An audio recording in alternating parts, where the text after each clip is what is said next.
700 ገብቷል።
بسم الله الرحمن الرحيم. الحمد لله والصلاة والسلام على رسول الله صلى الله عليه وآله وسلم. أما بعد.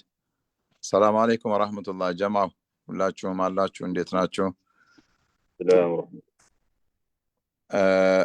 ኡስታዝ አብዱራህማን አለህ ገብቷል? ድምፅህን ካለ ብታሰማን።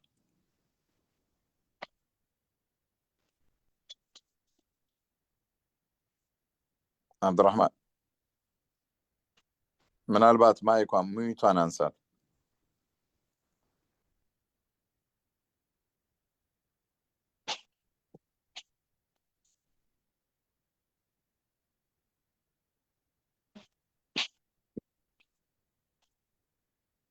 نعم أستاذ عبد الرحمن አለ?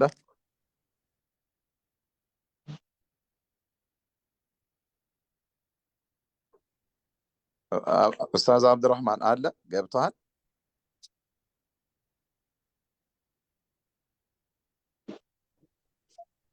ሳምሰንግ የሚለው የሱ ስልክ መሰለኝ ማይኩም አንሚውት ነው ግን ድምጽ እየገባ አይደለም ማለት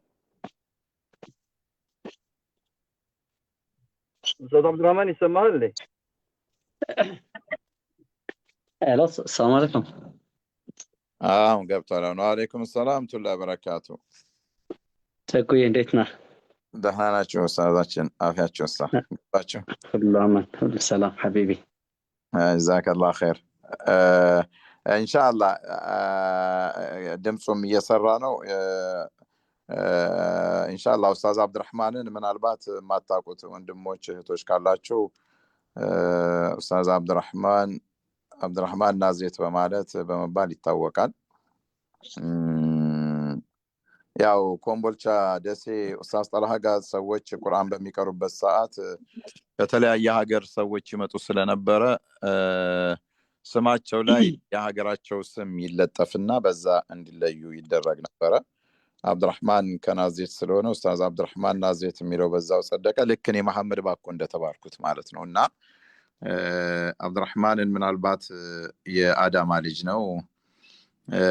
አብዱልመሊክ በደንብ ያውቀዋል። የኛ ቦርዳችን አብዱልመሊክ ከኔ ጋር ከ30 ዓመት በፊት ጀምሮ በቁርአን ማድ ላይ እዛው ደሴ ቁርአን ስናሐፍዝ አንድ ክፍል ውስጥ ሆነን ረጅም ዓመታትን እስካሁን አብረን አለን።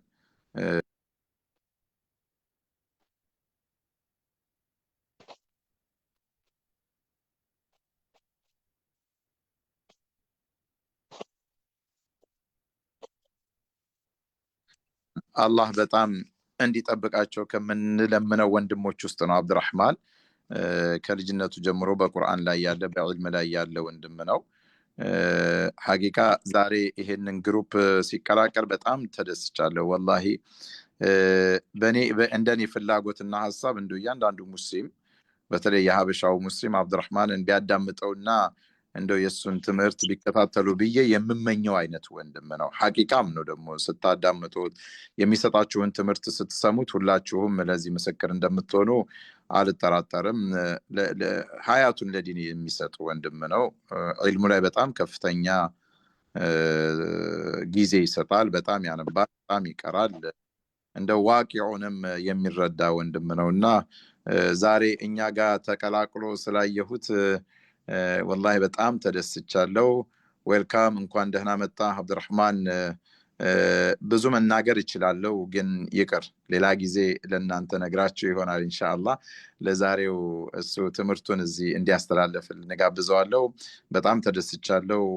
የኛ ግሩፕ ላይ መጣ ለመጀመሪያ ጊዜ ነው ትምህርቱን የሚሰጠንና ጀዛከላህ ኸይር። ረበና ይጃል ጅህደክ ፊ ሚዛኒ ሐሰናቲክ። አላህ ጾማቸውን ከተቀበሉት ውስጥ ያድርገህ። ተፈضل አጅራ።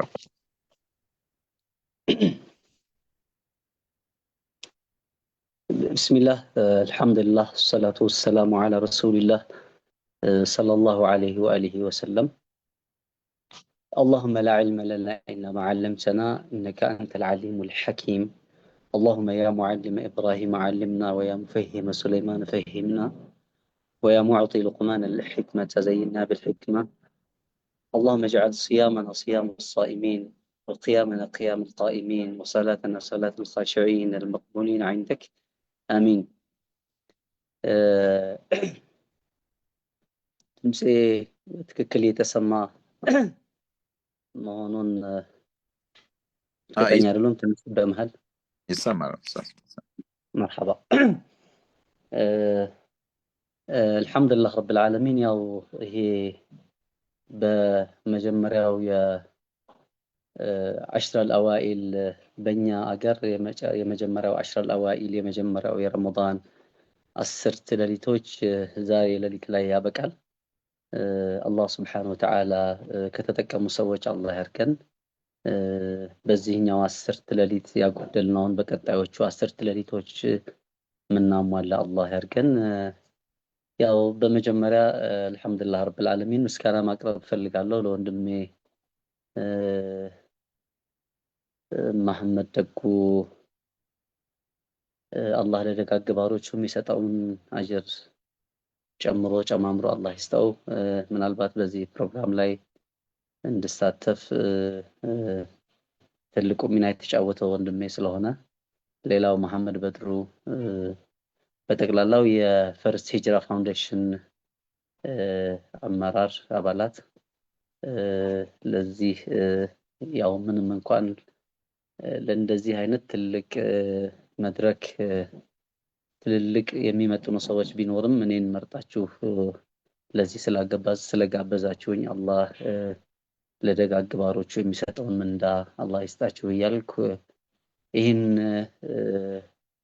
ሐሳብ ውጥኑም እንዲሳካ በመጨረሻም እንዲሳካ ላደረገው አላህ ደግሞ ለሱ የሚገባው ምስጋና ይገባው እያልኩኝ ወደ ቶፒክ እገባለሁ ኢንሻአላህ ተዓላ።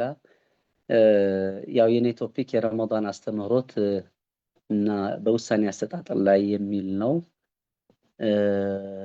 طبعا እንግዲህ ያው ረመዳን ሲባል የጾም ወር ነው። ጾም ትልቅ የዒባዳ አይነት ነው።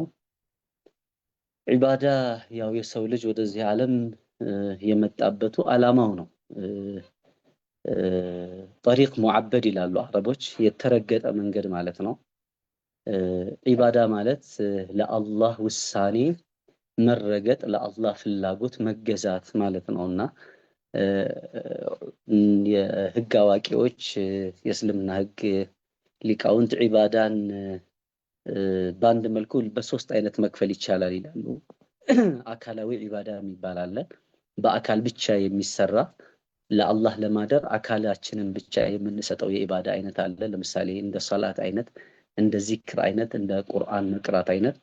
እነዚህ አይነቶቹ የዒባዳ አይነቶች ለአላህ አካልን ብቻ ነው የምናስገዛው። ሌላው ገንዘባዊ ዒባዳ የሚባል አለ። ለምሳሌ እንደ ዘካ አይነት፣ እንደ ሰደቃ አይነት፣ እንደ ነፈቃት የምንላቸው ለግዴታዊ ቀለብ የሆኑ ነገሮች። እነዚህ አይነት ዒባዳዎች ደግሞ ሰውየው እነዚህን ዒባዳዎች ለመፈጸም በአካል መገኘት ላይጠበቅበትም ይችላል። ለምሳሌ ዘካውን ለሌላ ሰው ሰጥቶ ዘካውን ሰው ያወጣለታል፣ ሰደቃውን ሌላ ሰው ያወጣለታል። ነፈቃውንም የቤትና የሱን የማስተዳደር ግዴታ ላለባቸው ሰዎች የሚሰጠውንም ደግሞ ቀለብ ሌላ ሰው ሊያወጣለት ይችላል። በሌላ አነጋገር ይሄኛው የዒባዳ አይነት ገንዘብ ላይ የተጣለ ዒባዳ ነው፣ አካል ላይ የተጣለ ዒባዳ አይደለም። ሶስተኛው የዒባዳ አይነት የሁለቱም ጥምር ነው። ዒባዳውን ለመስራት አካላዊ ፊዚካሊም እዛ ቦታ መገኘት ይፈልጋል፣ ገንዘብንም ይፈልጋል። እንደ ሐጅና ዑምራ የመሰለ አይነት፣ እንደ ኒካህ የመሰለ አይነት፣ እነዚህ አካልንም ገንዘብንም የሚፈልጉ የዒባዳ አይነቶች ናቸውና እኛ ለአላህ የምናስገዛው አካላችንንም ገንዘባችንንም አላህ አንዳንድ የቁርአን ቦታ ላይ ወአቱሁም ሚማ ሊላህ ይለዋል። ገንዘብ የአላህ ነው። ስለዚህ ምንም በእኛ እጅ ላይ ቢቀመጥም እኛም ለአላህ በሶላት እንደምንገዛው ገንዘባችንንም ለአላህ ማስገዛት ይኖርብናል። ስለዚህ የምናገኝበት ቦታና የምናውልበት ቦታ አላህ ከፈለገበት ገንዘብ መገኘት አለበት ካለው ከሐላል ቦታና መዋል አለበት አለበቱ ሐላሉ ቦታ ላይ መዋል አለበትና ከዚህ አንፃር ዒባዳ በሶስት ይከፈላል ሲባል ጾሜት ውስጥ ይወድቃል። እንግዲህ የመጀመሪያ ውስጥ ይወድቃል። በአካላችን ነው ዒባዳውን የምንሰራውና አካላዊ ዒባዳ ይሉታል። ጠብዓን እንደዚህ አይነት ዒባዳ ስንሰራ ደግሞ በሌላ መልኩ ዒባዳ እንዲሆን አንድ ነገር አንዳንዱ በመፈጸም ዒባዳም ይሆናል። ለምሳሌ እነ ሶላት፣ እነ ዚክር፣ እነ ቁርአን በመፈጸም ነው። ለምሳሌ ሶላት በአካል ይፈጸማል፣ ዚክር በምላስና በአቅል በልብ ይፈጸማል፣ ቁርአን መቅራት በምላስና በእንደዚህ ይፈጸማል። አንዳንዶቹ ዒባዳዎች ደግሞ በመፈጸም ሳይሆን በመታቀብ የሚሰሩ ናቸው። በመከልከል አለመስራት አላህ አለመስራትን ሲፈልግ አለመስራት ዒባዳ ይሆናል፣ መስራትን ሲፈልግ መስራት ዒባዳ ይሆናል። ስለዚህ በዚህ መልኩ ደግሞ ዒባዳ ለሁለት ይከፈላል ይላሉ። በመፈጸም የሚፈጸም የዒባዳ አይነትና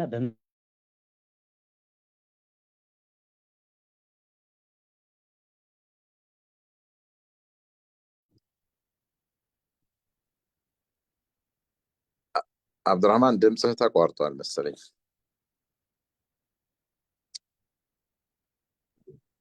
ኡስታዝ መሐመድ ቪዲዮን ቢያጠፋው ጥሩ ነው። አንዳንድ ጊዜ ይሻማል ያለውን ኔት።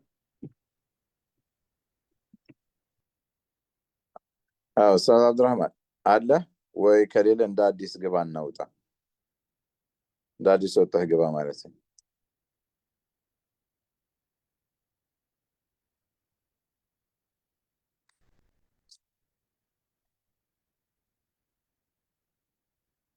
አብዱራህማን አለ?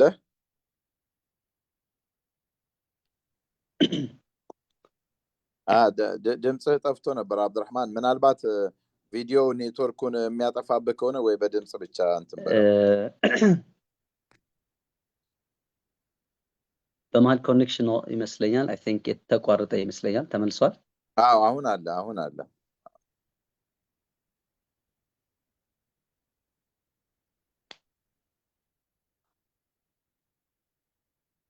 አላ አብዱራህማን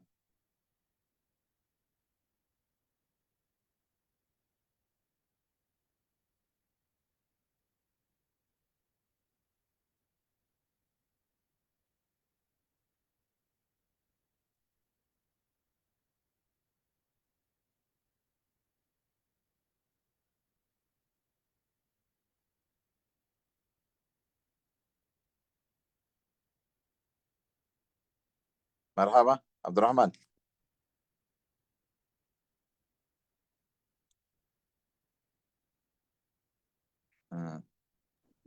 ወጣ መሰለኝ እንደገና ሊገባ ተመልሶ ሊገባ ይሆናል። አፉ በሉ እንግዲህ። እኛ ሀገር ያው ታውቁታላችሁ፣ አንዳንድ ኔትወርኩ አስቸጋሪ ነው። ማታ ላይ እንደውም ይሻል ነበር። እስቲ ተመልሶ ይገባ ይሆናል።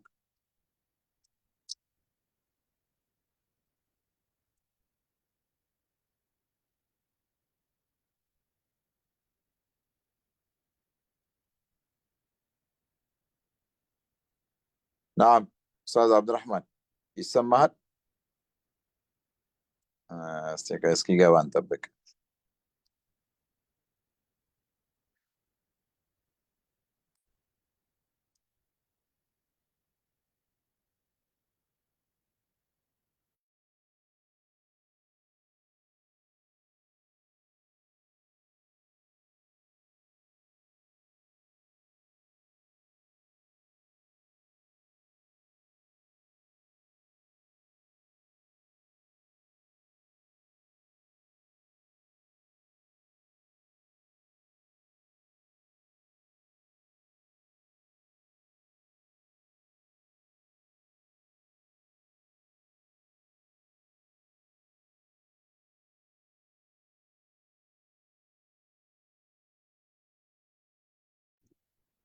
ايوه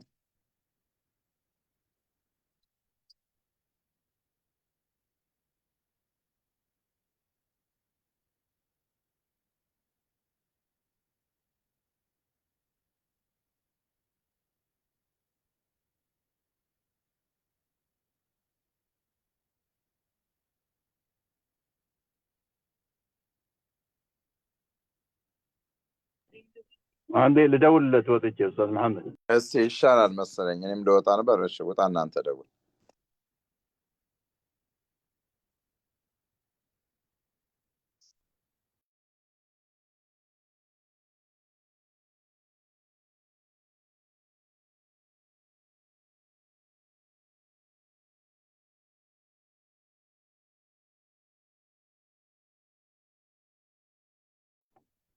ያ ኢንሻአላህ ይሄ የማይሰራ ከሆነ ቀጥታ ደውለን እናስገባዋለን። ወንድሞቼ እህቶች፣ ኢንሻአላህ ትንሽ ሰብር እናድርግ። ቪዲዮን አጥፍቶ ኔትወርኩ የሚያስቸግር ከሆነ እንደገና በቀጥታ ደውለን እናስገባዋለን። ጀዛኩሙላሁ ኸይር ለሰብራችሁ።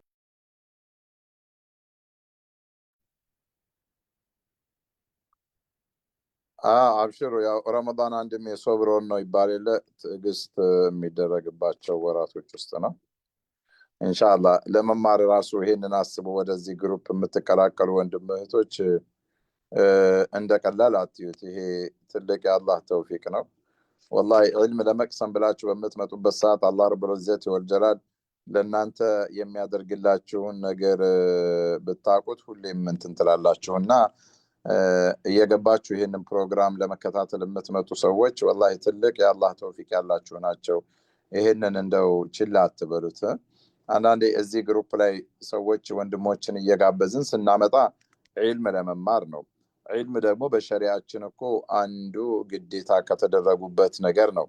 ጠለቡል ዒልሚ ዋጅቡን አላ ኩሊ ሙስሊሚን ወሙስሊማ ነው። በወንድም በሴት አማኞች ላይ ሸሪዓዊ እውቀትን መፈለግ ማለት ነው። ያው ዱንያዊን ህይወት ሰዎች አትማሩ ቢባሉም ስለማይተውት ብዙ ቅስቀሳ አይፈልግም እና ይሄን እንዲኑን ለመማር የምትመጡ ወንድሞች እህቶች ወላሂ ትልቅ አላህ ለኸይር ያገራችሁ ሰዎች መሆናችሁንም አትርሱት። ተውፊቅ ሚነላህም ነው ይሄ። ወማ ተውፊቅ ኢላ ቢላህ ነው። አላህ ተውፊቁን ባይሰጥ እንደዚህ አይነት ቦታ ላይ መሳተፍ አንዳንዱ እኮ ምንም ስራ ሳይኖረው ቤቱ ቁጭ ብሎ ዝም ብሎ ሌላ ነገር ይነካካል። ይሄ ተውፊቅ አለማግኘት እኮ ነው። ስራ ሳይኖረው ምን ሳይኖረው እና ለዕልም ብላችሁ ወደዚህ የምትመጡ ሰዎች በእርግጠኝነት ስለ ዕልም ከዚህ በፊትም ሰምታችሁ ሊሆን ይችላል። በሌላም ጊዜ በእርግጠኝነት ትሰማላችሁ። አላህ ዘንድ ያለው ደረጃ በጣም ትልቅ ነው እና አንዳንዶቹ መሻይኾቹ አላህን መገዛት ሲገባቸው አውቀው ማወቅ እየቻሉና ለዲኑ እውቀት መፈለግ ሲኖርባቸው ሳያውቁ እችን ዱንያ ቢሰናበቱና በሚያጠፉት ወንጀል አላህ ፊት ቢቀርቡ ዑዝር አይሆናቸውም ይላሉ። ዑዝር አይሆናቸውም ማለት በቃ ግዴታ ማወቅ የሚገባቸውን ነገር እስላማዊ ግዴታቸውን አለማወቃቸው ለነሱ አላህ ዘንድ ከለላ ሊሆናቸው አይችልም። መማር ማወቅ አለባቸው የግድ። አንዳንድ ዑዝር ቢጀህል የሚባለው መሰረታዊ የሆኑ እስላማዊ ነገሮችን እያወቁ ምናልባት በዚህ መሃል አንዳንድ ጉዳዮች ላይ እውቀቱ ሳይኖራቸው ቢያሳልፉት እንትን ሊል ይችላል የሚላልና ኢንሻአላህ በርቱበት ለማለት ነው። በረመዳን ደግሞ ትልቅ አጅር የሚገኝበት ነገር ስለሆነ ባረከላሁ ፊኩም። መሐመድ በድሩ ገብቷል መሰለኝ ኡስታዝ። መርሐባ ኡስታዝ አብዱራህማን። መርሐባ ተመልሷል ኮኔክሽኑ። ስለዚህ በጥቅሉ የጾም የሚባለው ትልቅ የኢባዳ አይነት ነው። ከዛ አንፃር ያው በትልቅነቱ ልክ ፋይዳውን በዛ ልክ በጣም ትልቅ ነው። ስለዚህ ቀድሞ በነበሩ ፕሮግራሞች ላይ ያው ወንድሜ መሐመድ በድሩ እንደነገረኝ ከጾም ጋር የተያዙ መንፈሳዊ ፋይዳዎቹን እና ሌሎች ፋይዳዎቹ በዝርዝር የተቃኙ ስለሆነ ኢንሻአላህ ተዓላ እኔ ወደ ተመረጠልኝ ወይም ወደ መረጥነው አርስት ነው የምገባው።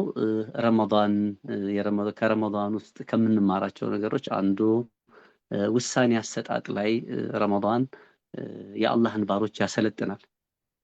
አላህ ቁርአኑ ላይ ያ አዩሀለዚነ አመኑ ኩቲበ አለይኩም ሲያም የሚለው አንቀጽ ሲወርድ ለባሮቹ አላህ ሁሌ አመታዊ መንፈሳዊና ይሄ ዓለማዊ ስልጠና ለባሮቹ ይሰጣል። በዚህ አያመን ማዕዱዳት ብሎ ባላቸው በተቆጠሩ በሆኑ ቀናቶች ይላል አላህ። አረቦች አንድ ነገር ትንሽ ነው ሲሉ ይቆጠራል ያሉ ማለት ትንሽ ነው ማለታቸው ነው። ከዛ በላይ ግን ከ40 በላይ ከሆነ 50 ነው ይላሉ። በቁጥር 60 ነው ይላሉ። 70 ነው፣ 100 ነው፣ 1000 ነው ይላሉ። ከ1000 በላይ እንኳን ቁጥር የለም በዛን በነብዩ ሰለላሁ ዐለይሂ ወሰለም ዘመን። እና ቁርአን ታዲያ ምን አለ? ይሄ የሚጾመው ጊዜ አያመን ማዕዱዳት አለ። ማዕዱዳት ቱዓድ ቢልአሳቢዕ በጣትም ሆነ በመላስ መቆጠር የሚችሉ ማለት ትንሽ ቀናቶች ናቸው ማለት ነው። ወይም ከ40 በታች ቀናቶች ናቸው። ጊዜያት አንድን አማኝ በተለያየ መልኩ መንፈሳዊ አቅሙ፣ ማህበራዊ ሁኔታው፣ የጤናው ሁኔታ፣ የጊዜ አጠቃቀሙ ስልጠና ይሰጠዋል። በተለይ ደግሞ የውሳኔ አሰጣጡ ዛሬ እዚህ ላይ ውሳኔ ስንል ምናልባት ትክክለኛ ውሳኔ ማለታችን ነው። ረመዳንና ትክክለኛ ውሳኔ አሰጣጥ ቢባል አርስቱ የተሻለ የሚሆን ይመስለኛል። ይሄ ራይት ዲሲሽን የምንለው ወይንም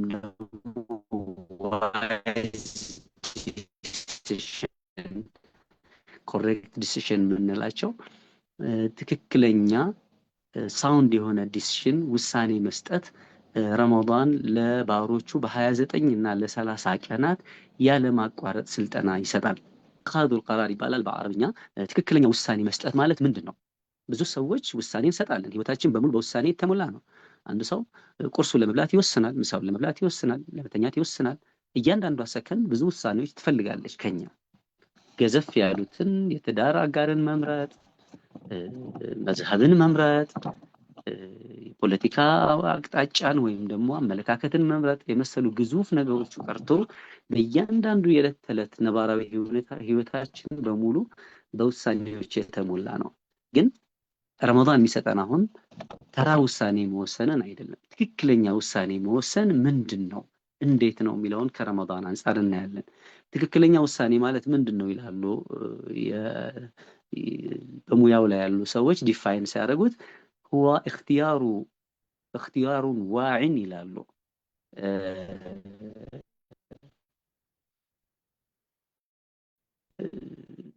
በይነ በዳኢል ሙተዓድዳ አላ ተፍኪሪን ወተቅዲሪን ሊልአዋቅ ካሉት የተለያዩ አማራጮች መካከል የመጨረሻ ውጤታቸውን በጥልቀት በማሰብና በመመርመር የተሻለውን መምረጥ ማለት ነው። ብዙ አማራጮች አሉ። ከነዚህ አማራጮች ውጤታቸው ደግሞ ይሄ ሊሆን ይችላል። ስለዚህ የተሻለው ውጤት፣ የበለጠ ውጤት፣ የበሰለውን ውጤት መምረጥ መቻል ነው ኢትኻዝ አልቀራር ወይንም ደግሞ ዋይዝ ዲሲሽን የሚባለውና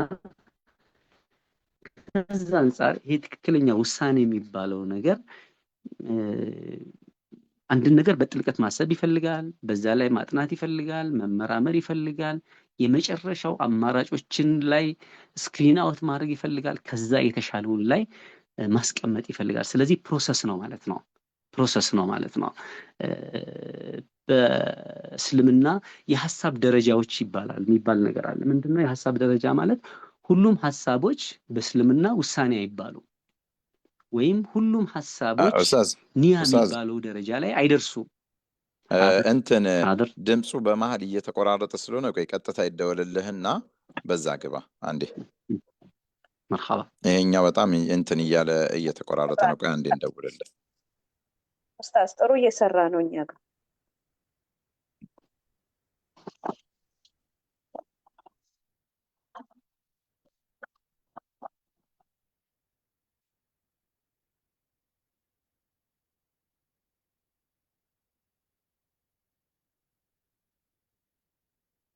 ሄሎ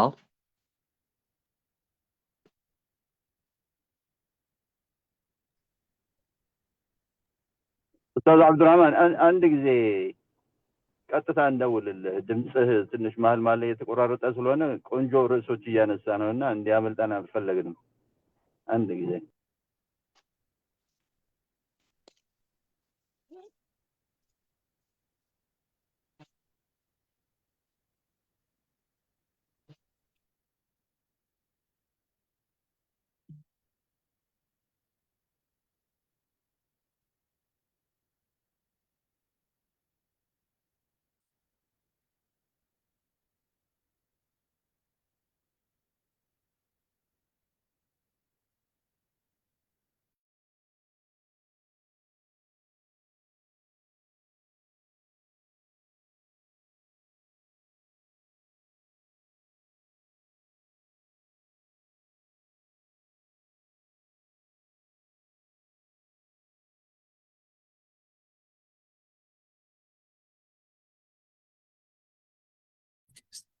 አሁን ቀጥታ የጀመርከውን ቀጥል። ትንሽ ከፍ የኔ ድምፅ በደንብ ይሰማል? አሁን ይሰማል። ይሰማል። መርሐባ። ስለዚህ በረመዳን ላይ የምንማረው ትልቁ ነገር እነዚህን የሀሳብ ደረጃዎች አልፎ የመጨረሻ ውሳኔ መስጠትን ነው የምንማረው። ምናልባት ቅድም ላይ ድምጽ የተቆራርጦ ከሆነ ይሄ ውሳኔ የሚባለው የመጨረሻው የሀሳብ እርከን ነው። ውሳኔ የሚባለው የሀሳብ የመጨረሻው እርከን ነው። ማሰብ አለ፣ በጉዳዩ ላይ ማጥናት አለ፣ ኢደን ፕሮሰስ ነው ማለት ነው። እነዚህን ፕሮሰስ አልፎ ውሳኔ ላይ ሲደርስ አንድ ሰው ወሰነ ይባላል በሸሪዓው፣ ወይንም ደግሞ ነየተ ይባላል። ስለዚህ ፉቃሃዎቻችን ምን ይላሉ? የሀሳብ ደረጃዎች በሸሪዓ 5 ናቸው ይላሉ። አንድ ሰው ከብልጭታ ሀሳብ ተነስቶ ኒያ ደረጃ ላይ ለመድረስ 5 የሀሳብ እርከኖችን ማለፍ አለበት። መራቲቡል ቀስዲ 50 ሀጂሱን ዘከሩ ይላሉ። የሀሳብ ደረጃዎች ወይም የሀሳብ ስቴፖች 5 ናቸው። የመጀመሪያው ሀጂስ ይባላል። ሀጂስ ማለት ፊክራ ይላሉ። የሆነች ሀሳብ ዝም ብላ ብልጭ ትላለች። ለምሳሌ አንድ ሰው ሶላት እየሰገደ የሆነ ሀሳብ ዝም ብሎ በመሃል ብልጭ ብሎ ይጠፋል። ኦኬ፣ ከሶላት ውጭ ሆኖ እንደሚመጡ የሆነ ሀሳብ ይመጣል ግን ይጠፋል። ይሄ ዝም ብሎ በአእምሯችን ላይ የሆነ ሀሳብ ይመጣል ይጠፋል። ይሄ አይነቱን ሀዲስ ይሉታል። እነዚህ ሀሳቦች መጥፎም ሀሳብ ሊሆኑ ይችላሉ፣ ጥሩም ሀሳቦች ሊሆኑ ይችላሉ። እነዚህ ሀሳቦች ትንሽ ከቆዩ ኻጢር ይሏቸዋል። ኻጢር ማለት ኸጠረ ፊ ባሊ ይባላል። በአእምሮ ላይ የሆነ ሀሳብ መጣልኝ፣ ትንሽ ከቅድሞ ብልጭ ካለችዋ አእምሮ ላይ ነውዕ ምን ተባት ይላሉ። እሺ መርጋት አላት፣ እሺ ሀሳብ ትንሽ መርጋት አለች፣ ግን ይህ ውሳኔ አልሆነችም። መራቲቡል ቀስዲ 5 ሀጂሱን ዘከሩ ፈኻጢሩን ከዛ ኻጢር ይባላል። ፈሐዲቱ ነፍሲ ፈስተሚዓ ከዛ ሶስተኛ ላይ ሐዲስ ነፍስ ይባላል። ሐዲስ ነፍስ ማለት ያቺ ሀሳብ ትንሽ ቦታ ከያዘች በኋላ ከነፍሱ ጋር ትመላለስ፣ ይሄ ተረዱድ ይባላል። ይሄ ደረጃ ስንት ነው ማለት ነው? ሶስተኛው የሀሳብ ደረጃ ነው። ተረዱድ ወይም ሐዲስ ነፍስ ይባላል። የሊሂ ሐሙን ይላል። ከዛ ሐም ይባላል በአማርኛ አይዶንት ትርጉም ተርሚኖሎጂ ስለሆኑ አንዳንዴ ወደ አማርኛ ማምጣት ይቸግራል። ስለዚህ በሀገራችን ሰዎች መሻይኾቻችን ሲያቀሩ ኒያ የሚለውን ቃል ኒያ ብለው ነው የሚያልፉት። ለምን? አሁን ያላቸውን 4ኛ የሀሳብ ደረጃ ጨርሶ 5ኛው አዝም ይባላል ወይ ኒያ ይባላል፣ ኒያም ይባላል። 5ኛው ቁርጠኝነት ደረጃ ሲደርስ ይሄ ዲሲሽን ይባላል። ያ የመጀመሪያው ኢንቴንሽን ነው፣ ሀሳብ ነው፣ ፍላጎት ነው። ብልጭ ትላለች፣ ሀጂስ ይሏታል። ትንሽ ከፍ ትላለች፣ ኻጢር ይሏታል። ከነፍሱ ጋር ላርገው አላርገው መመላለስ ይመጣል። ተረዱድ ሐዲስ ነፍስ ይባላል። 4ኛው ሐም ይባላል። 5ኛው አዝም ይባላል። አዝም የሚባለው ሲወል አኺሪ ይላሉ። ኩሉሃ ሩፊዓት ከነዚህ ሲወል አኺሪ ከ5ኛው ከመጨረሻው በፊት ያሉት ነገሮች በሙሉ አላህ ዘንድ ሰው አይጠየቅበት።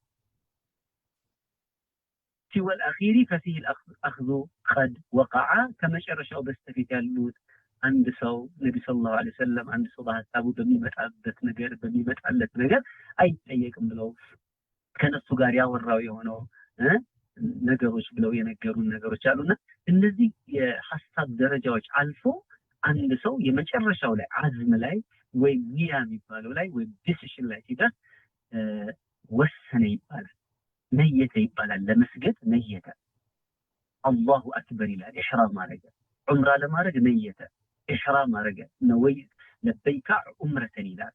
ኢዘን ይሄ የሐሳብ ደረጃ ሁሉም ሐሳብ ኒያ ይባላል። ሁሉም ሐሳብ ውሳኔ አይደለም። ብዙ ሰው የሚፈልገው ደረጃ ላይ የማይደርሰው ነገሩ በሚፈልገው ልክ መወሰን ስለማይችል ወይ ተረዱድ ላይ ነው ያለው። ተረዱድ ማለት መወላወል ላይ ነው ያለው። ላርገው አላርገው፣ ልተው አልተው፣ ቁርአን ለሐፍዝ አልሐፍዝ፣ ልሂድ ልቅር፣ ላግባ አላግባ፣ ልስራ ልተወው፣ እዚህ ደረጃ ላይ ያሉት ነገሮች ውሳኔ ይባላሉ። ላኪን የሰው ልጅ የውሳኔው ልጅ ነው ይላል። ምንም እንኳን እኔ አብዱራህማን መሐመድ ከማል አባቴ መሐመድ ከማል የመሐመድ ከማል ልጅ በሆን አሁን ያለው በተጨባጭ ግን የውሳኔ ውጤት ነው የሰው ልጅ ይላሉ። الانسان ابن قراره የሰው ልጅ የውሳኔ ውጤት ነው። ስለዚህ የተሻሉ ውሳኔዎችን መወሰን ዛሬያችን የተሻለ ያደርጋል። የተሻሉ ውሳኔዎችን መወሰን ነጋችን የተሻለ ያደርጋል። የተሻሉ ውሳኔዎችን መወሰን ዱንያችን የተሻለ ያደርጋል ብቻ ሳይሆን የተሻለ ውሳኔ መወሰን አኺራ አኺራችንን የተሻለ ያደርጋል። ኢዘን የሰው ልጅ ስኬቱ በምድር ላይ በውሳኔው ልክ በመሆኑ ረመዳን አላህ ሁሌ በአመቱ የአንድ ወር ስልጠና በመስጠት የውሳኔ አሰጣጥ ልምምድ ይሰጠናል። ሁልጊዜ ረመዳን ላይ የምናደርገው ከኒያን ጀምር ኒያና የውሳኔ አሰጣጥ። ኒያ ማለት የሀሳብ እርከን 5ኛው ደረጃ ላይ ሲደርስ ማለት ነው። ይሄ ኒያ በእያንዳንዱ የረመዳን ሌሊት ላይ አንድ ሰው መለየት በብዙሃኖቹ ዑለማዎች አስተያየት ግድ ነው።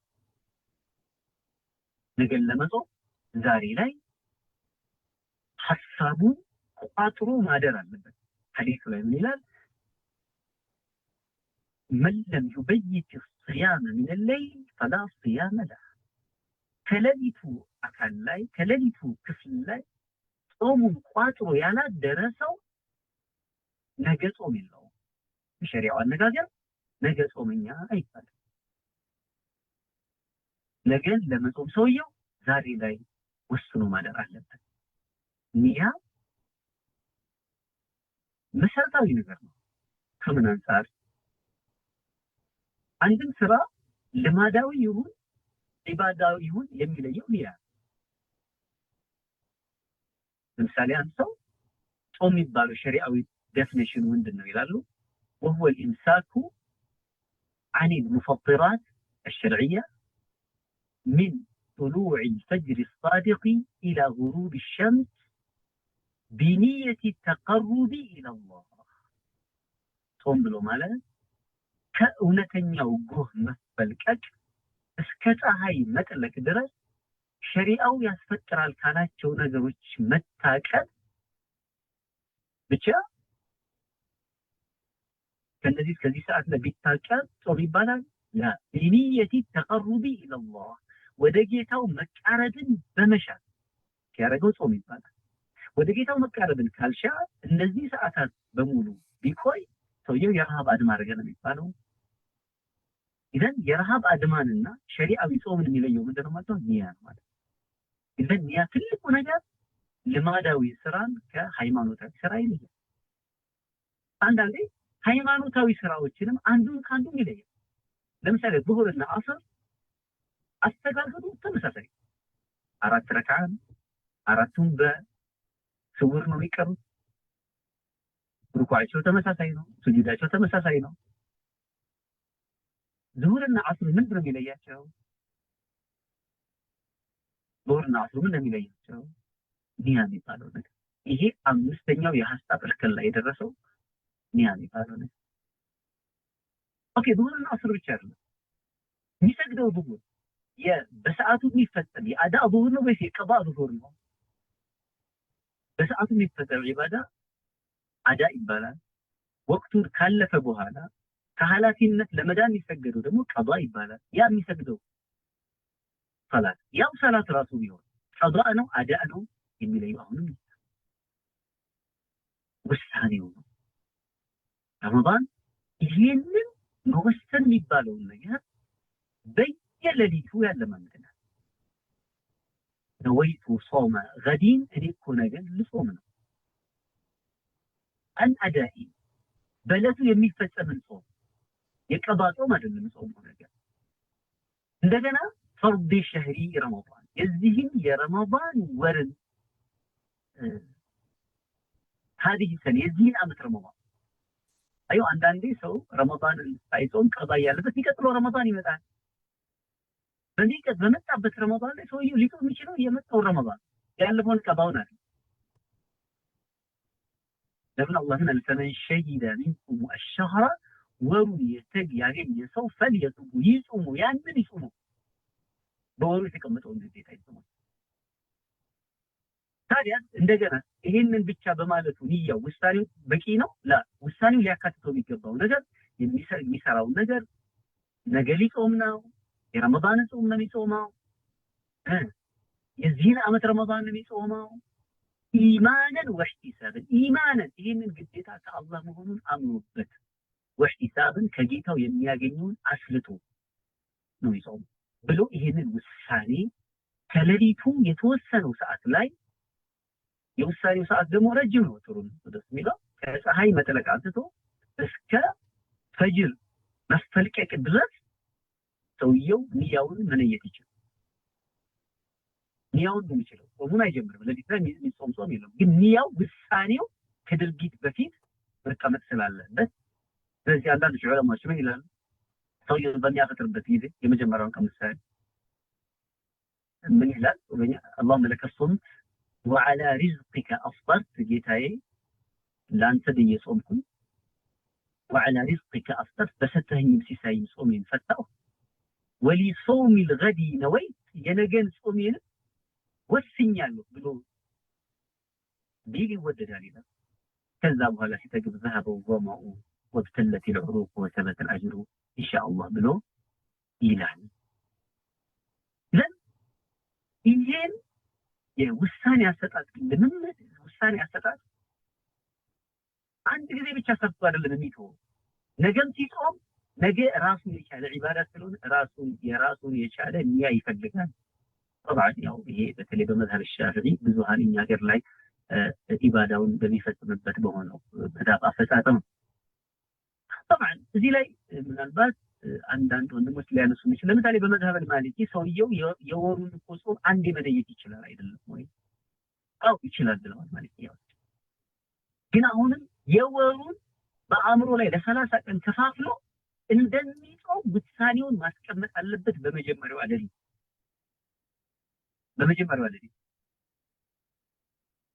ኦኬ ይሄንን ይያው ለምሳሌ የሚያፈርስ ነገር መጣ የ30ውን ቀን ልጾም 29ውን ቀን ልጾም ብለው ነበር የነየተው ኦኬ እቺ አንድ ምሳሌ በሴት ምሳሌ መሰለና እቺ ሴት ነየተች ይሄንን ይያ ጾሙ በጀመረች በ8ኛው ቀን ላይ ሀይድ መጣበት ኦኬ የሀይዱን ቀን መጾም ትችላለች አትችልም ከጾመች ወንጀለኛ ትሆናለች ስለዚህ ንያው ውሳኔው አልፈረሰም ፈረሰ ከዛ በኋላ ሀይዷን ከታጠበች በኋላ ስትነይት እንደ አዲስ መነየት አለበት ይላሉ ማሊኪያዎች ራሳቸው ሐታ ያ የመጀመሪያው ውሳኔ በአንድ ወይም በሌላ ምክንያት ኢንተረፕትድ ከሆነ ሴት ልጅ በሀይድ ምክንያት ሰውየው በህመም ምክንያት ወይ ጉዞ ምክንያት ከተቋረጠ የወሩን ነበር ዲሳይድ ያደረገው ስለዚህ ባልተፈጸመ ኢንተረፕትድ ከሆነ እንደ አዲስ መወሰን አለበት ይሄን ያሳየው ነው ይላል አላህ ለሰማይ ቤት ለነገ ለአኺራ አበርያን ውስጥ ለመግባት ተብሎ የሚጾመው ጾም ፋይዳው ለነገ ለሰማይ ቤት ቢሆን እንኳን የጾም ዋጋው ለخلوف الصم الصائم اطيب عند الله من ريح ጾመኛ በመጾሙ የሚያገኘው አጅር አይደለም ጾም በሙሉ አካል የሚጾም ነው ጨጓራም ይጾማል እጅም ይጾማል ሆድም ይጾማል አይንም ይጾማል ብልትም ይጾማል አይን መጥፎ ነገር ከማየት መጾም አለበት ጆሮ መጥፎ ነገር ከመስማት መጾም አለበት እግር ክፉ አለበት حتى አእምሮ መጥፎ ነገር ከማሰብ ይላል አንዳንድ ዑለማዎች እንደ ዛሂሪያ መዝሀብ ሰውየው ወንጀል ከሰራ ጾሙ ይፈርሳል ብለዋል እንደ ኢብኑ ሐዝም አይነቶች ሰው ካማ ለምሳሌ ጾም እነዚህ ሁሉ በሁሉ ሙሉ አካሉ ጾሙ ሰውየው ለሰው አሰበና በሁሉ አካሉ የጾሙን አጅር አይደለም የነገሩት ጨጓራው ምግብ በመራቆቱ ምክንያት ባዶ በመሆኑ በአፉ የሚወጣው ጠረን አላህ ፊት ከሪህል ሚስክ በላይ ይሸታል የጨጓራ ጾም ዋጋ የተነገረው ሙሉ አካሉ የጾሙ ውስጥ ለሰማት ነገሩ ለዚህ ለሰማይ ቤት ተብሎ የተቀመጠው ሲያም ምድራዊ ፋይዳው ግን በእያንዳንዱ የህይወት እርከናችን ውስጥ ውሳኔ መወሰን እንዳለበት መንገር ብቻ ሳይሆን አንድ ቀን ማሳየት ብቻ ሳይሆን ለ29 ቀናት ወይም ለ30 ቀናት የውሳኔ አሰጣጥ ልምምድ ይሰጠናል ማለት ነው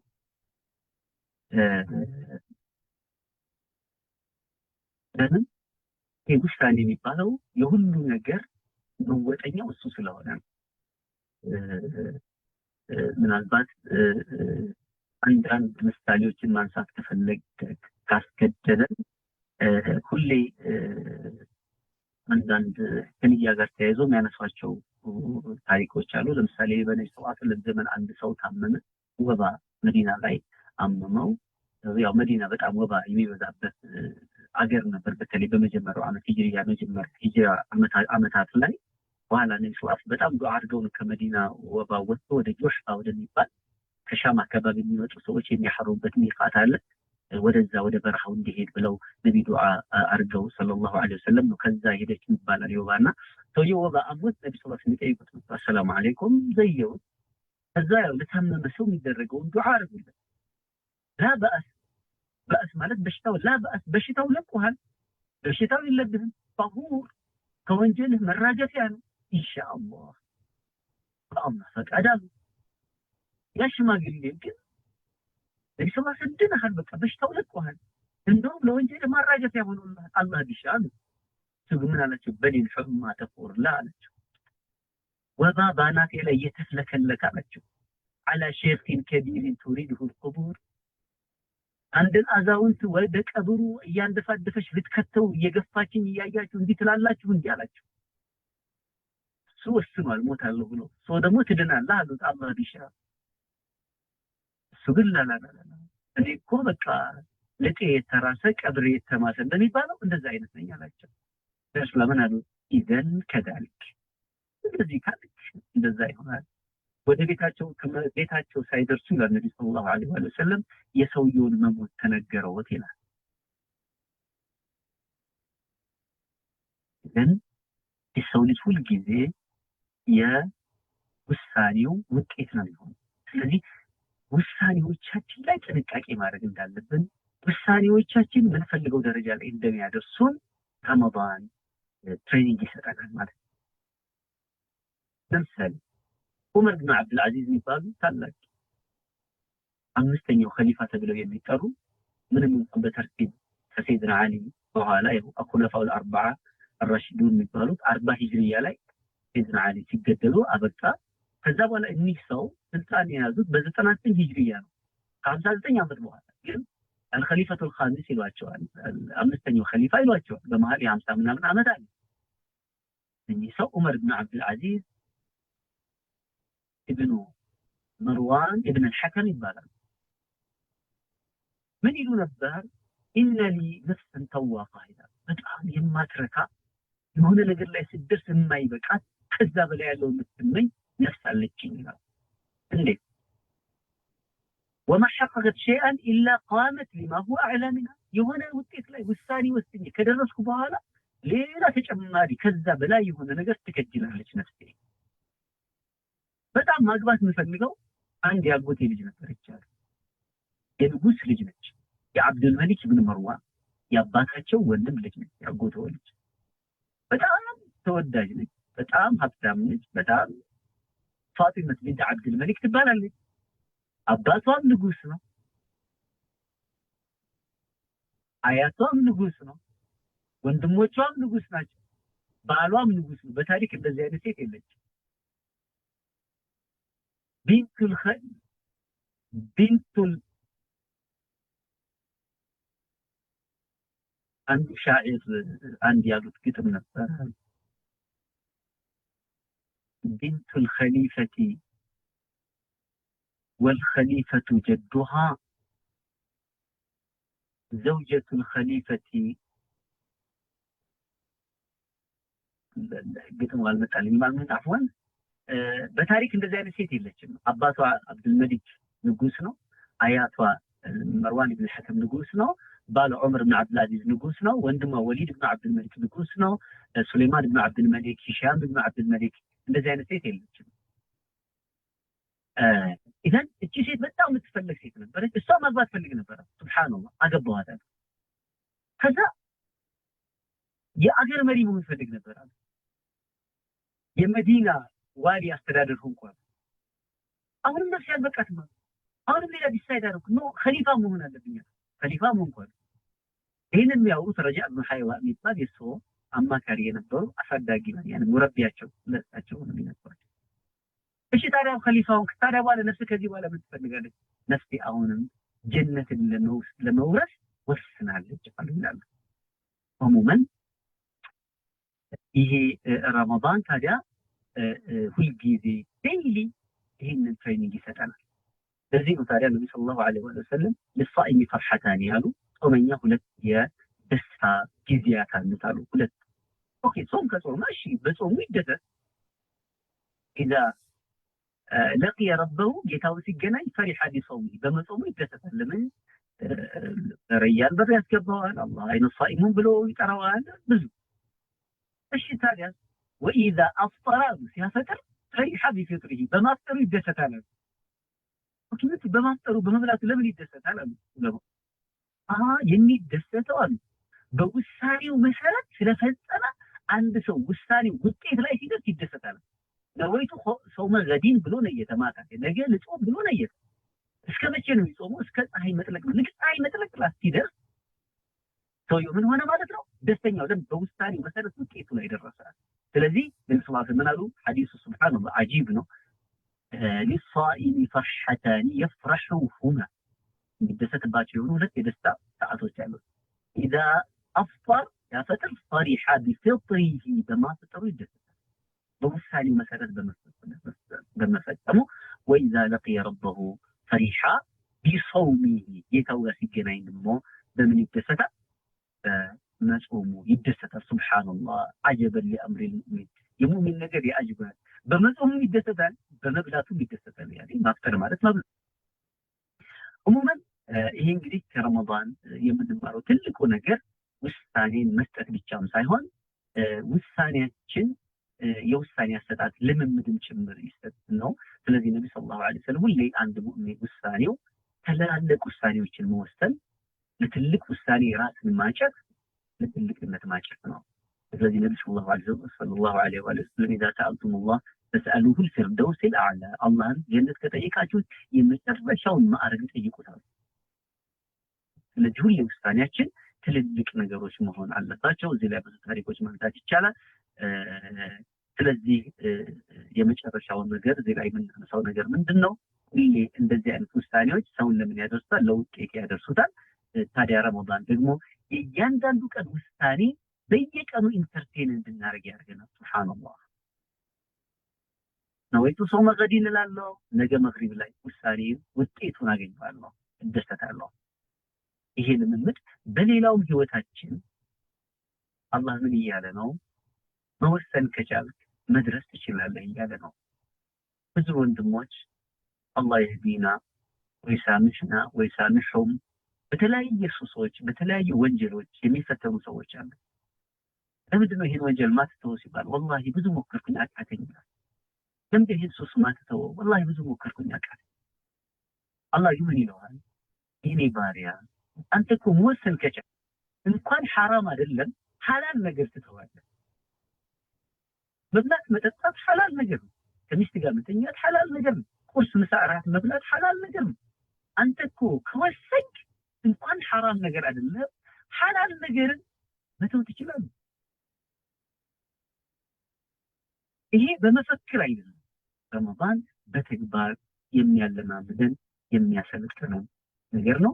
ስለዚህ ታዲያ ይህንን የመወሰንን የረመዳን ትምህርት የቀሰሙት የመጀመሪያ ሱሐቦች አብዛኛዎቹ የሱሐቦች ስኬቶች ካያቸዋቸው የሆኑት በረመዳን።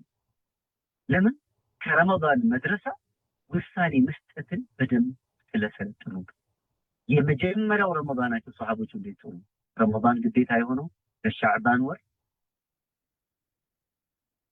በሰኞ ቀን ነው፣ ሁለተኛው ዓመት ሂጅሪያ። ያ አዩሀ الذين آمنوا كتب عليكم الصيام كما كتب على الذين من قبلكم لعلكم تتقون የሚለው አንቀጽ የወረደው ሱረቱል በቀራ 183ኛው አያ ነብዩ ሰለላሁ ዐለይሂ ወሰለም መዲና በገቡ በሁለተኛው ዓመት በሻዕባን ወር ሰኞ ቀን ነው ይላል። ሱብሃንአላህ በሻዕባን ወረደ ይህ አያ። ረመዳንን መጾም ጀመሩ። ረመዳን 17 በድር መጣ። ያ ሱብሃንአላህ ሰሃቦች መወሰን ለምደዋል። ነብዩ ሰለላሁ ዐለይሂ ወሰለም አሉ ዛሬ አፍጥሩ አሏቸው። ለምን? ማፍጠር ዛሬ የተሻለ አቅም እንዲኖረን ያደርጋል። ረመዳን ውሳኔ መስጠት ስለማምጣላት አላህን መገዛት መስራት በመስራት ተገዙ ሲል በመስራት ይገዛሉ። በመተው ተገዙ ሲላቸው በመቶ ይገዙ። አሁን እዚህ ጋር አላህን በመጾም ከመገዛት በጂሃድ መገዛት የበለጠ ነው። ውሳኔ ስለተማሩ ውሳኔያቸውን ወደ ፕራክቲስ ለመቀየር አልቸገራቸውም።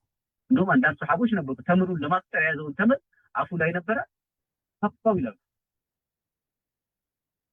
በኺል ሲያላሉ በጣም ተደሰተ።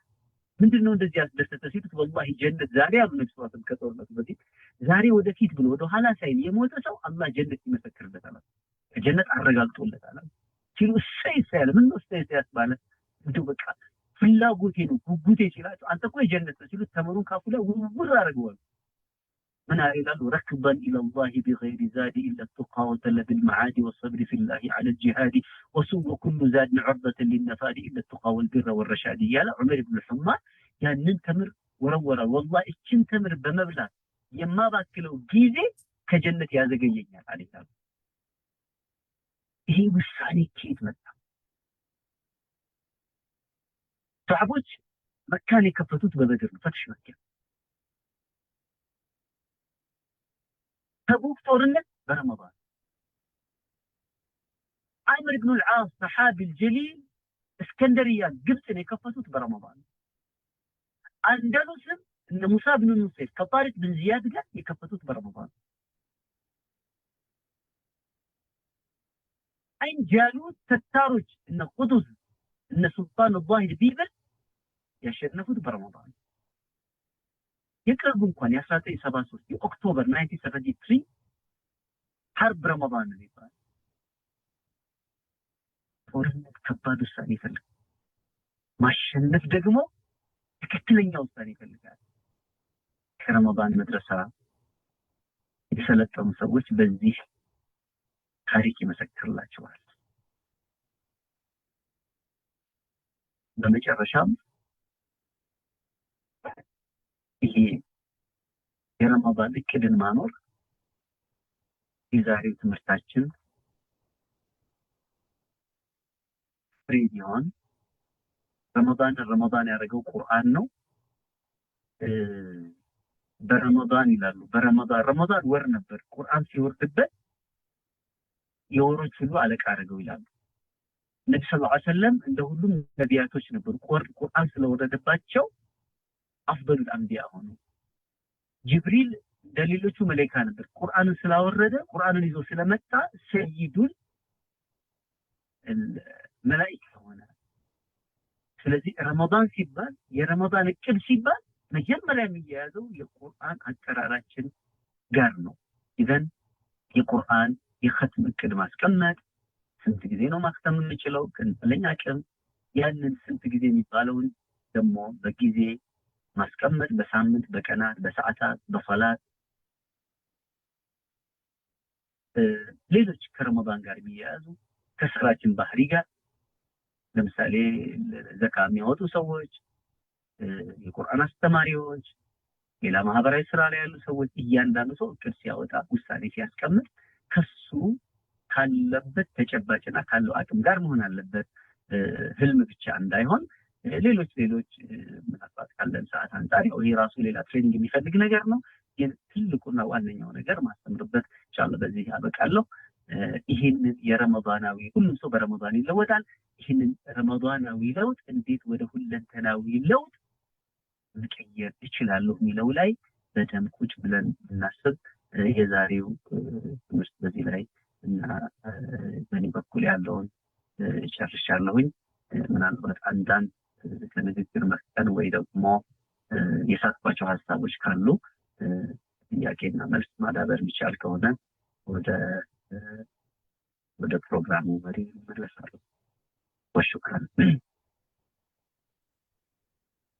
ጀዛከላህ ኸይር መሐመድ ወድሪ ኖራል። ጀዛከላህ ኸይር አብዱራህማን። እንግዲህ አላህ እኛንም የውሳኔ ሰው ያድርገን።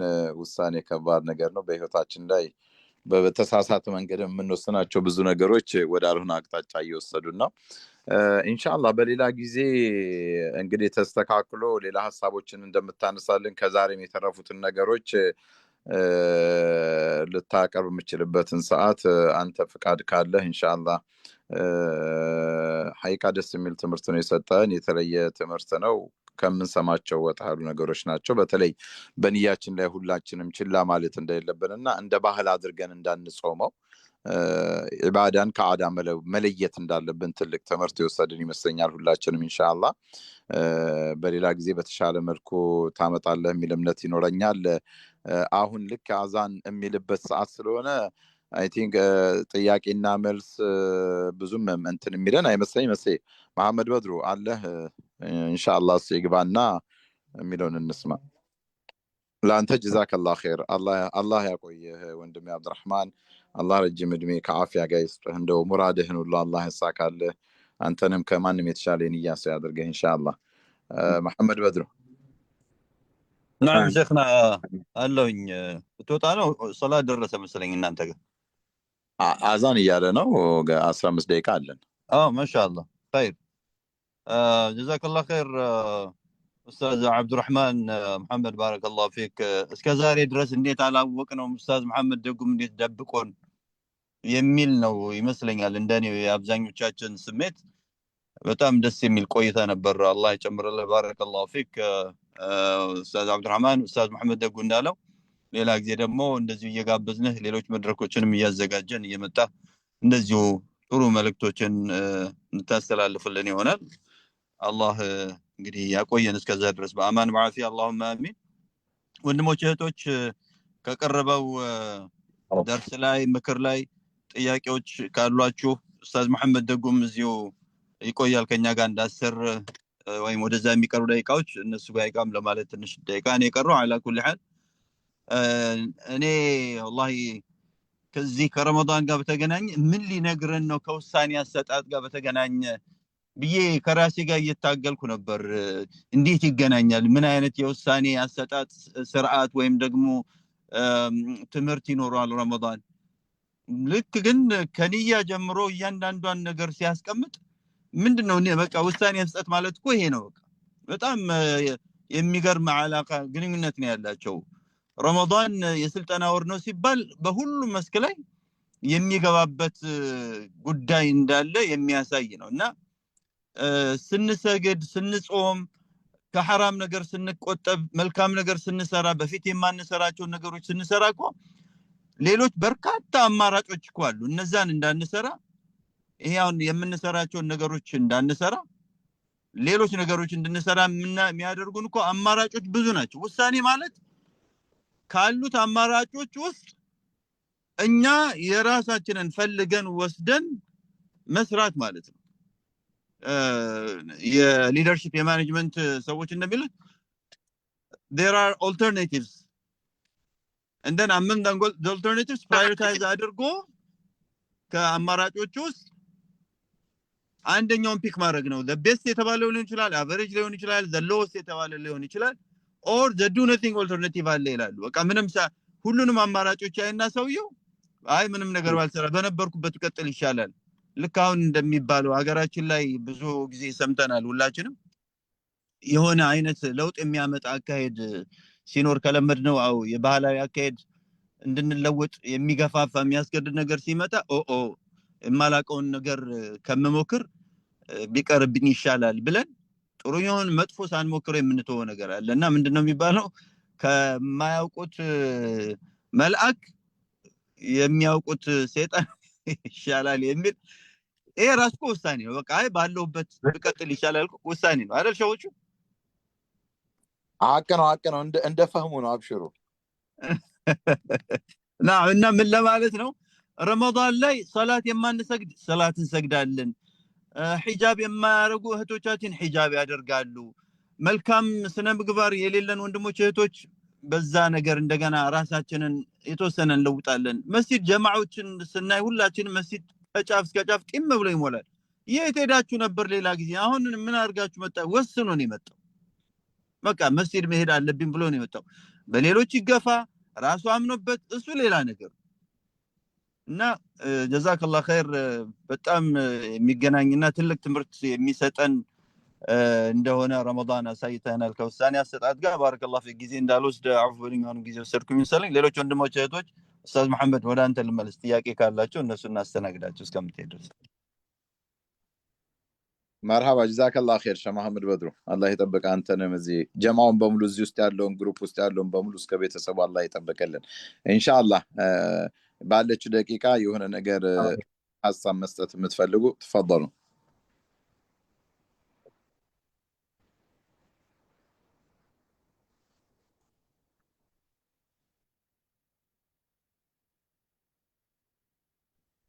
ዝም ብሎ መናገር ይችላል እንዴ አዎ ገባህ እኮ ገባው እንዴ ሰላም አለይኩም ኡስታዝ መሐመድ ደጎ የልጅነት ወንድማችንን ስላመጡልን እናመሰግኖታለን ለማለት ነው ሌላ ምን ሆኛ ሐዲስ ከኛ እንዳይጠብቁ ይሄውም ሐዲስ ይሄም አላህ ይስጥልን በጣም ያ አብረን የነበርን በጣም ነው ደስ ያለኝና ሙሉን ስራትቼ የተከታተልኩት ደስ ይላል በጣም አላህ ይጨምርላችሁ ለሁላችሁም ያው አብዱራህማን ሰላም አለይኩም መቼም ጥሩ ነው ደስ ይላል እንኳን አምጦልን እዚህም ብታመጡልን ጥሩ ነበር አይደለም በአካል ነው ኢንሻአላህ በአካል ኢንሻአላህ ያው እኛ አይደል እናገኘዋለን ግን ለሰው ያስፈልግ ነበር እሱ ንቁ ወታደር ነበር እንደርሶ ማሻአላህ ከየኔም ኡስታዝ ነው ኡስታዝ አብዱራህማን አለ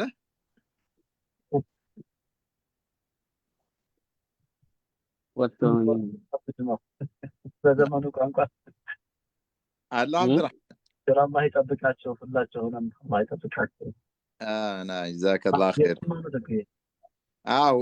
ሁሴን ነው ያ ሰላም ሚለ አብዱራህማን ሰላም አለይኩም ኡስታዝ አብዱራህማን ጀዛከላህ ኸይር ሌላ ጥያቄ የለንም መቼም ያው ሰላም ደህና ነን አልহামዱሊላህ ሰላም ነን ወላሂ ሰላም ነው ያሰማህን ነው የተሰማ እንግዲህ ሲሰማን ሲያስብሉን ነበር በየቀኑ ማታ ላይ ረህማቸውና እናንተ ደግሞ አጠናክረን እንትን ብለልና አላህ ይስጥልን እንግዲህ ኢንሻአላህ እሺ مرحبا አብሽሩ ሌሎችም ሐሳብ ያላችሁ ግቡ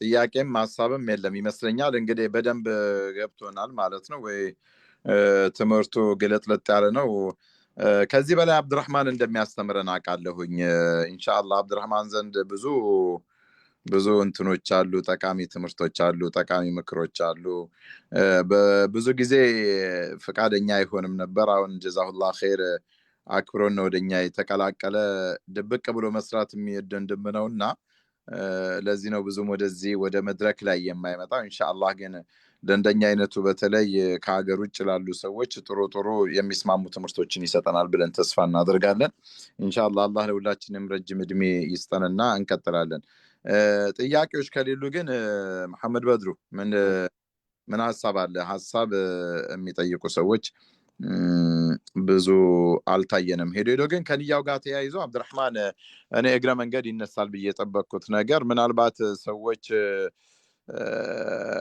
እንደው እስካሁን ሳያውቁ ንያውን በተለምዶ ዝም ብለው እየጾሙ ያሉ ሰዎች አሉና በቃ ረመዳን ሲገባ ቀልባቸው ላይ ያስቀምጣሉ እንደሚጾሙ አድርገውና ከዚህ ካለው ከትምህርቱ ጋር እንዴት አድርገው ያያይዙታል ከዚህ በኋላ ግን ያው ምን ማድረግ እንዳለብን ተምረውታል እንደው ግን ባለፉት ነገሮች ላይ ምንድነው የሚሆኑት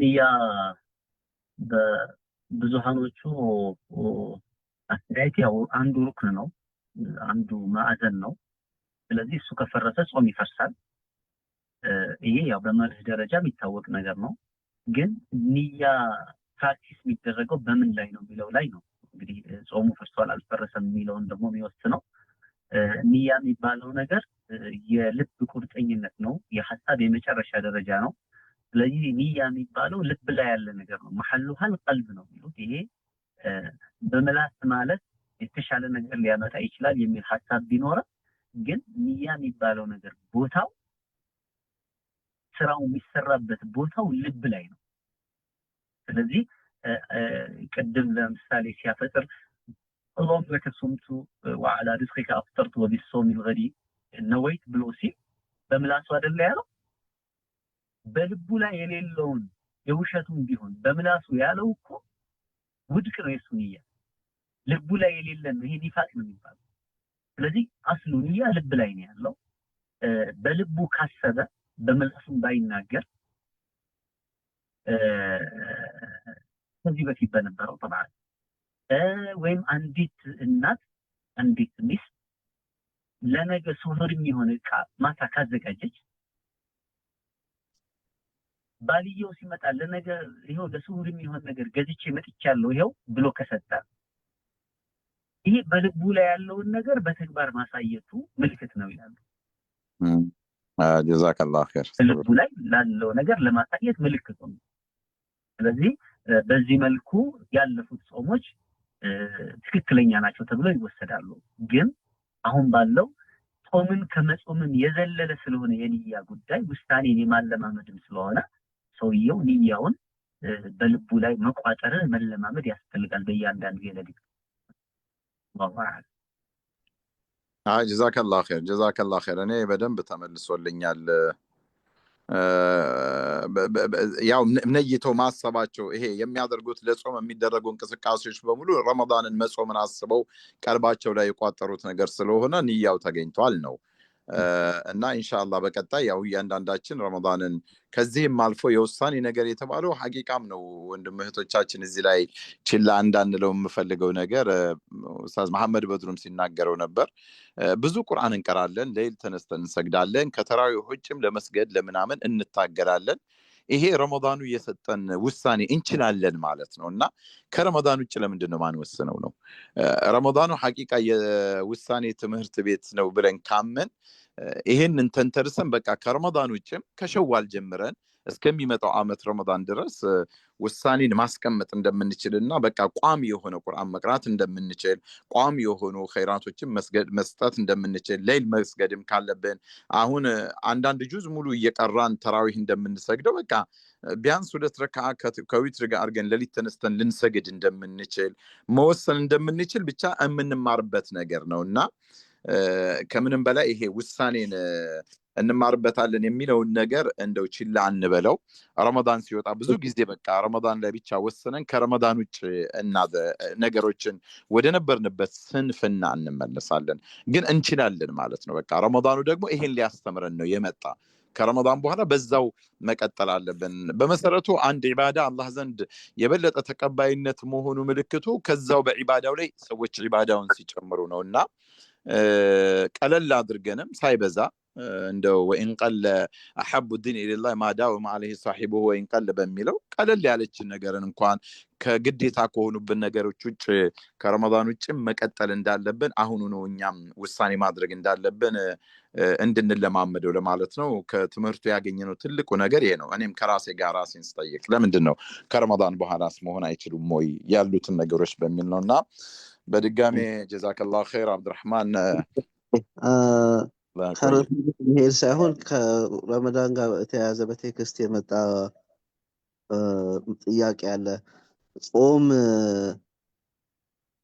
ሰላት ሳይሰግዱ ጾም መጾም ይቻላል ወይ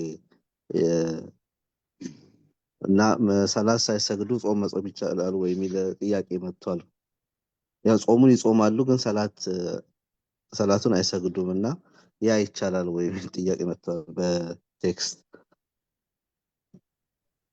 ያው ለኡስታዝ አብዱራህማን ገባ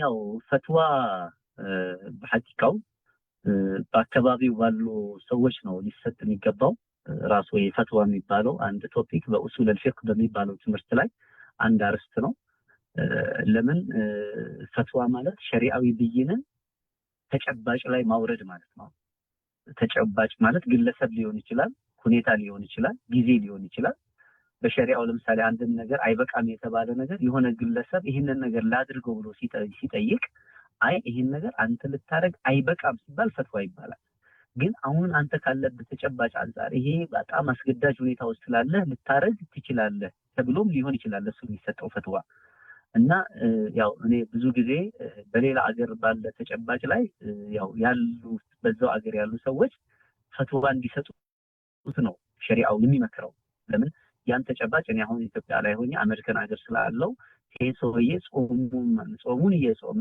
ሶላቱን እንዳይሰግድ ያደረገው ነገር ምንድን ነው ሚላውን ዲቴል ሊያውቁ የሚችሉት የአካባቢው መሻይኾች ናቸው። መሻይኸል በለድ ይባላል። የአካባቢው ሰዎች ነው ፈትዋ ሊሰጡ የሚችሉት። ያው እኔ በሐቂቃም ፈትዋ ለመስጠትም ወይም ደግሞ እንደዚህ አይነት ብይን ስፔሲፊክ ብይን ለምሳሌ ሶላት አለመስገድ ምንድነው መልስ መስጠት ይቻላል ሁክም ስለሆነ። ግን አንድ ሶላት የማይሰግድ ሰው ግን ምንድነው ጾሙስ ምንድነው የሚለው ነገር ለመፍታት ያው ትልቅ ዕውቀቱን ሳይሆን ተጨባጩ ፍቅህ ዋቂዕ ይሉታል በድሮ ማለት ፍቅህ الناس ይሉታል ድሮ፣ ዛሬ ደግሞ ዋቂዕ ይባላል። ሰው ያለበትን ተጨባጭ ማየት ይፈልጋል። ግን ከሁክም አንፃር አንድ ሰው ሶላት የሚባለው ነገር ቃሉ ሲጀመር ሲላ ማለት ነው፣ መገናኛ ማለት ነው። ሶላት ያለው ሰው አላህ ጋር ግንኙነት ያለው ሰው ማለት ነው። ሶላቱን የተወሰው አላህ ጋር ያለው ግንኙነት የቆረጠ ሰው ማለት ነው።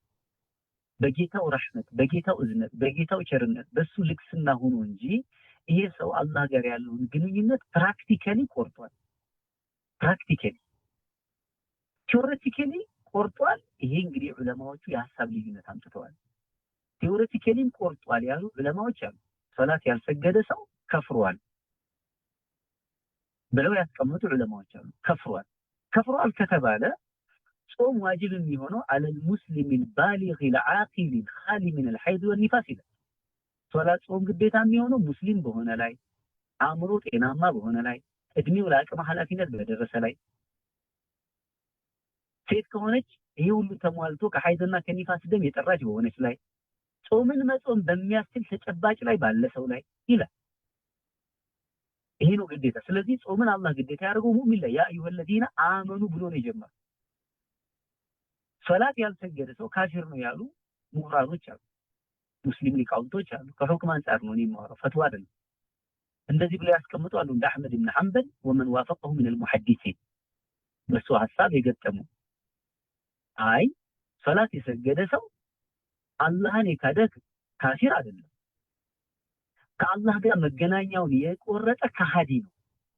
ቲዮሬቲካሊ ግን የአላህን አንድነት ያውቃል፣ የነብዩ ሰለላሁ ዐለይሂ ወሰለም መልእክተኝነት ይቀበላል፣ ይመሰክራል፣ ጽድቅና ኩነኔ እንዳለ ያውቃል፣ በዚህ የሰራው ስራ ወንጀል መሆኑን ያውቃል፣ የጥፋተኝነት ስሜት ይሰማዋል። ቲዮሬቲካሊ ይሄ ሰው አላህ ጋር ያለውን ነገር አልቆረጠም፣ ፕራክቲካሊ ግን በሰላት ቆርጧል።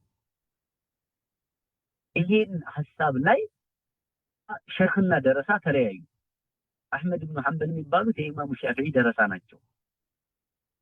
ኢማሙ ሻፊዒ ሸኻቸው ናቸው። በግዳድን እስኪለቁ ድረስ የመሰከሩላቸው እንደዚህ አይነት ሰው በግዳድ ላይ አልተውኩም ብለው በኋላ ተነጋገሩ። ምን ትላለህ አሏቸው። ኢማሙ ሻፊዒ ሸኽየው ማንን ደረሳውት አህመድ ኢብኑ ሐንበል ኢማሙ ሱና ሳሒቡል ሙስነድ አህመድ ኢብኑ ሐንበል ምን ትላለህ ሲሏቸው ካፊር ነው እላለሁ አሉ። ካፊር ነው ማለት ከእስልምና ወጥቷል ማለት ነው። ከእስልምና ወጥቷል? አዎ። እሺ እንዴት ይስለም አሏቸው። ካፊር ከሆነ ወደ እስልምና ለመምጣት ምን ማድረግ አለበት? እንደ አዲስ መስለም አለበት። እንዴት ይስለም አሏቸው። ሶላቱን ይስገድ አሏቸው። እንዴ ካፊርማ የካፊር ሶላትማ አይሆንም ማለት ሶላት ለመስገድ መጀመሪያ ሰውየው ምን መሆን አለበት? አሃ እንደዚህ ከሆነ እንዴት ይስለም ሶላት መስገድ በሚለው ኢማም ሻፊዒ ይሄንን ክርክር አመጡ። ሶላት ይስገድ ሲሏቸው እንዴ ወሶላቱ الكافر لا تصح የካፊር ሶላትማ አይበቃም ማለት እሺ ታዲያ እንዴት ይሁን ሲሏቸው ሻሃዳ ይበላሉ። አህመድ ኢብኑ ሐንበል ሻሃዳማ እያለ ነው አሉ። አሽሀዱ አን ላ ኢላሀ ኢለላህ ሙሐመድ ረሱሉላህ فسكت احمد ይላሉ። አህመድ ዝም አሉ ይላሉ። ሐዲሱ ላይ ለፍظ الحديث ላይ ካፊር የሚል መጥቷል። العهد الذي بيننا وبينهم الصلاة فمن تركها فقد كفر በእኛና በእኛ መካዲዎች መካከል ያለው ልዩነት አለ መስገድ ነው፣ እሷኔተው መስገድ ነው፣ እሷኔተው ከዷል ብለዋል። ይሄ ካፊር የሚለው ቃል ግን ቁርአን ላይ ሐዲስ ላይ አምቢጊየስ ነው፣ ለተለያየ ትርጉም ተጋላጭ ነው። ለምሳሌ ነብዩ ሰለላሁ ዐለይሂ ወሰለም ያ ማዕሸረ النساء እናንተ ሴቶች ሆይ ተሰደቅና ምጽዋት አብዙ ኢኒ ረአይቱኩና አክሰረ አህሊና ጀሃነም ላይ በዛት ደስታችሁ አይቻችኋለሁ አሉ። አንዷ ሴት ተነሳችና ለምን አለች። ተክፉርና አሉ ትክዳላችሁ አሏቸው። አዮ ተክፉርና ምን ከፈረ ይክፉሩ ትክዳላችሁ አሏቸው። እቺ ቃላም ትክዳላችሁ ይላል። አነክፉርና ቢላህ በአላህ እንክዳለን እንዴ አለችው ይላል።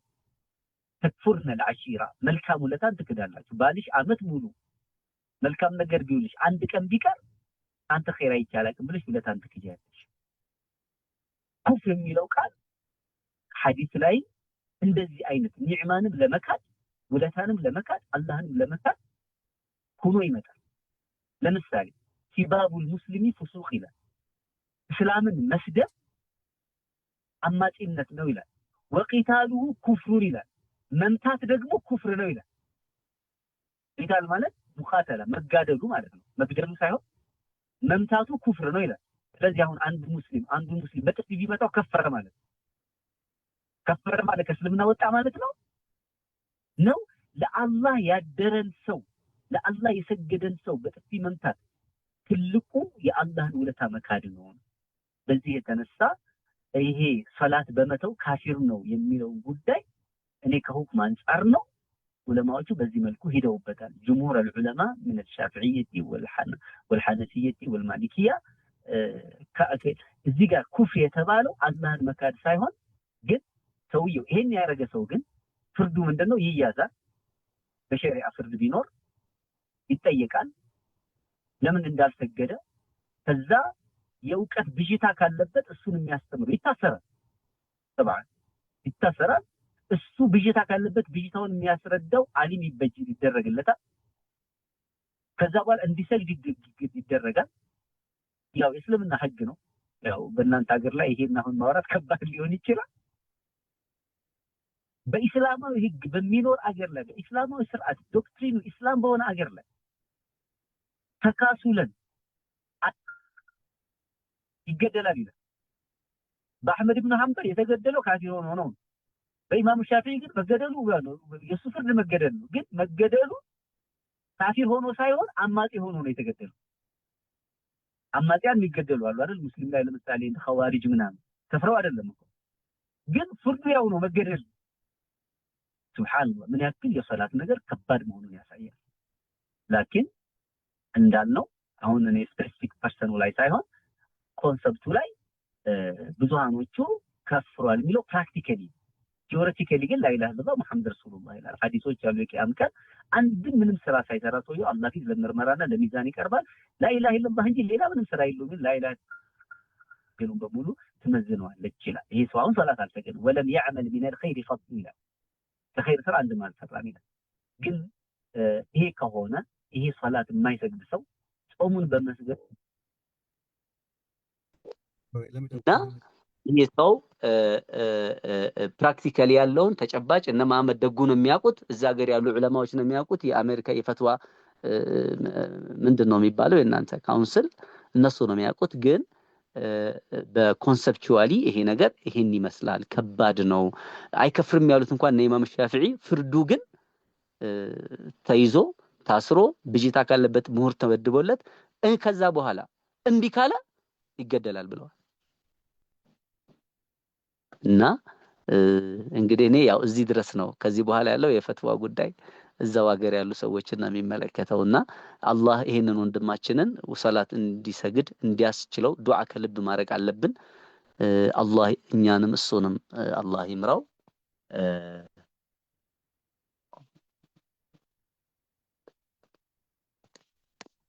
امين جزاك الله خير استاذ عبد الرحمن يسمال ኦኬ እና ዱዓም እናደርግለት ይገባል አላህ Subhanahu Wa Ta'ala ጾሙን እንዳገራለት ሶላቱንም እንዲያገራለት ብለን ለምን ከባዱን ስራ ሰርቷል ጾም የደቂቃዎች ስራ ነው ሲያም ግን የሰዓታት ስራ ነው ሱብሃንአላህ የሰዓታት ስራ የሰራ ሰው መወሰን እየቻለ የሰዓታት ኢባዳ መስራት እየቻለ መወሰን ባለመቻሉ ነው የደቂቃዎችን ኢባዳ መስራት ያልቻለው እና ይሄን ወንድማችንን ከዚህ አንፃር መምከርና እውነተኛ ለውሳኔ ለጾም መወሰን እንደቻለው ለሶላትም መወሰን እንዲችል ምክርና እንትን ያስፈልገዋል ነው ማለት አላሁ አለም جزاك الله خيرا استاذ عبد الرحمن يسمع حبيبي السلام عليكم عليكم السلام ورحمة الله وبركاته እኔ ከመሃል ነበር የገባሁትና ስለ ነወይቱ ሶማገዲ ስለ ንያ ሁሌ ማለት አለብን ነው ወይስ መጀመሪያ የነየት ነው በቂ ነው? መሀል ላይ ነበር የገባው? በየቀኑ ማድረግ በየሌሊቱ ማድረጉ በብዙሃኖች ዑለማዎች ዘንድ ግዴታ ነው። በየቀኑ ነወይቱ ሶመ ገዲን በአፉ እንኳን ባይል ግን በልቡ ቅድም ባልናቸው የሐሳብ ደረጃ መጨረሻ ቁርጠኛነት የደረሰ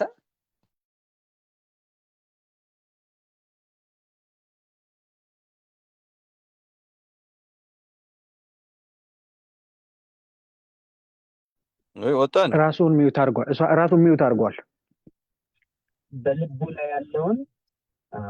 ላይ ያለውን የበለጠ እንዲያሰርጽለት ነው በምላስ ማለት የተፈለገው ነው የሚለው እንጂ ዋናው ቦታው በልቡ ላይ ይሄንን ዲሲሽኑን ቅድም እንዳልነው 5ኛ ደረጃ በደረሰው ቁርጠኝነት ያለው ሐሳብ ማሰብ ይኖርበታል ነው ጥያቄው ከገባኝ። መሀል ላይ ተቋርጦ ነበር ድገመው። ያው ነው ኡስታዝ አብዱራህማን መሀል ላይ ተቋርጠህ ነበር እየመለስክ ተቋርጦ ነበር። መልሱን ድገመው። ኦኬ እሺ ምንድነው ይሄ? ያው ነወይቱ ሶመ ገዲን የሚለው ቃል ይሄ ንያ የሚባለው ነገር ቦታው ልብ ላይ ነው ብለናል ቅድም መጀመሪያ ላይ። ምናልባት እህታችን አርፍደሽ ከሆነ ወይም አርፍዳችሁ ከሆነ የገባችሁት ሐሳቡ ይሄ ንያ የሚባለው በሐሳብ እርከን የመጨረሻው ደረጃ ነው። ስለዚህ በልቡ ላይ የመጨረሻ ቁርጠኝነት ደረጃ የደረሰ ነገር ጾማለሁ የሚል ሐሳብ በልቡ ላይ ቋጥሮ ካደረ ንያ አድርጓል እንላለን።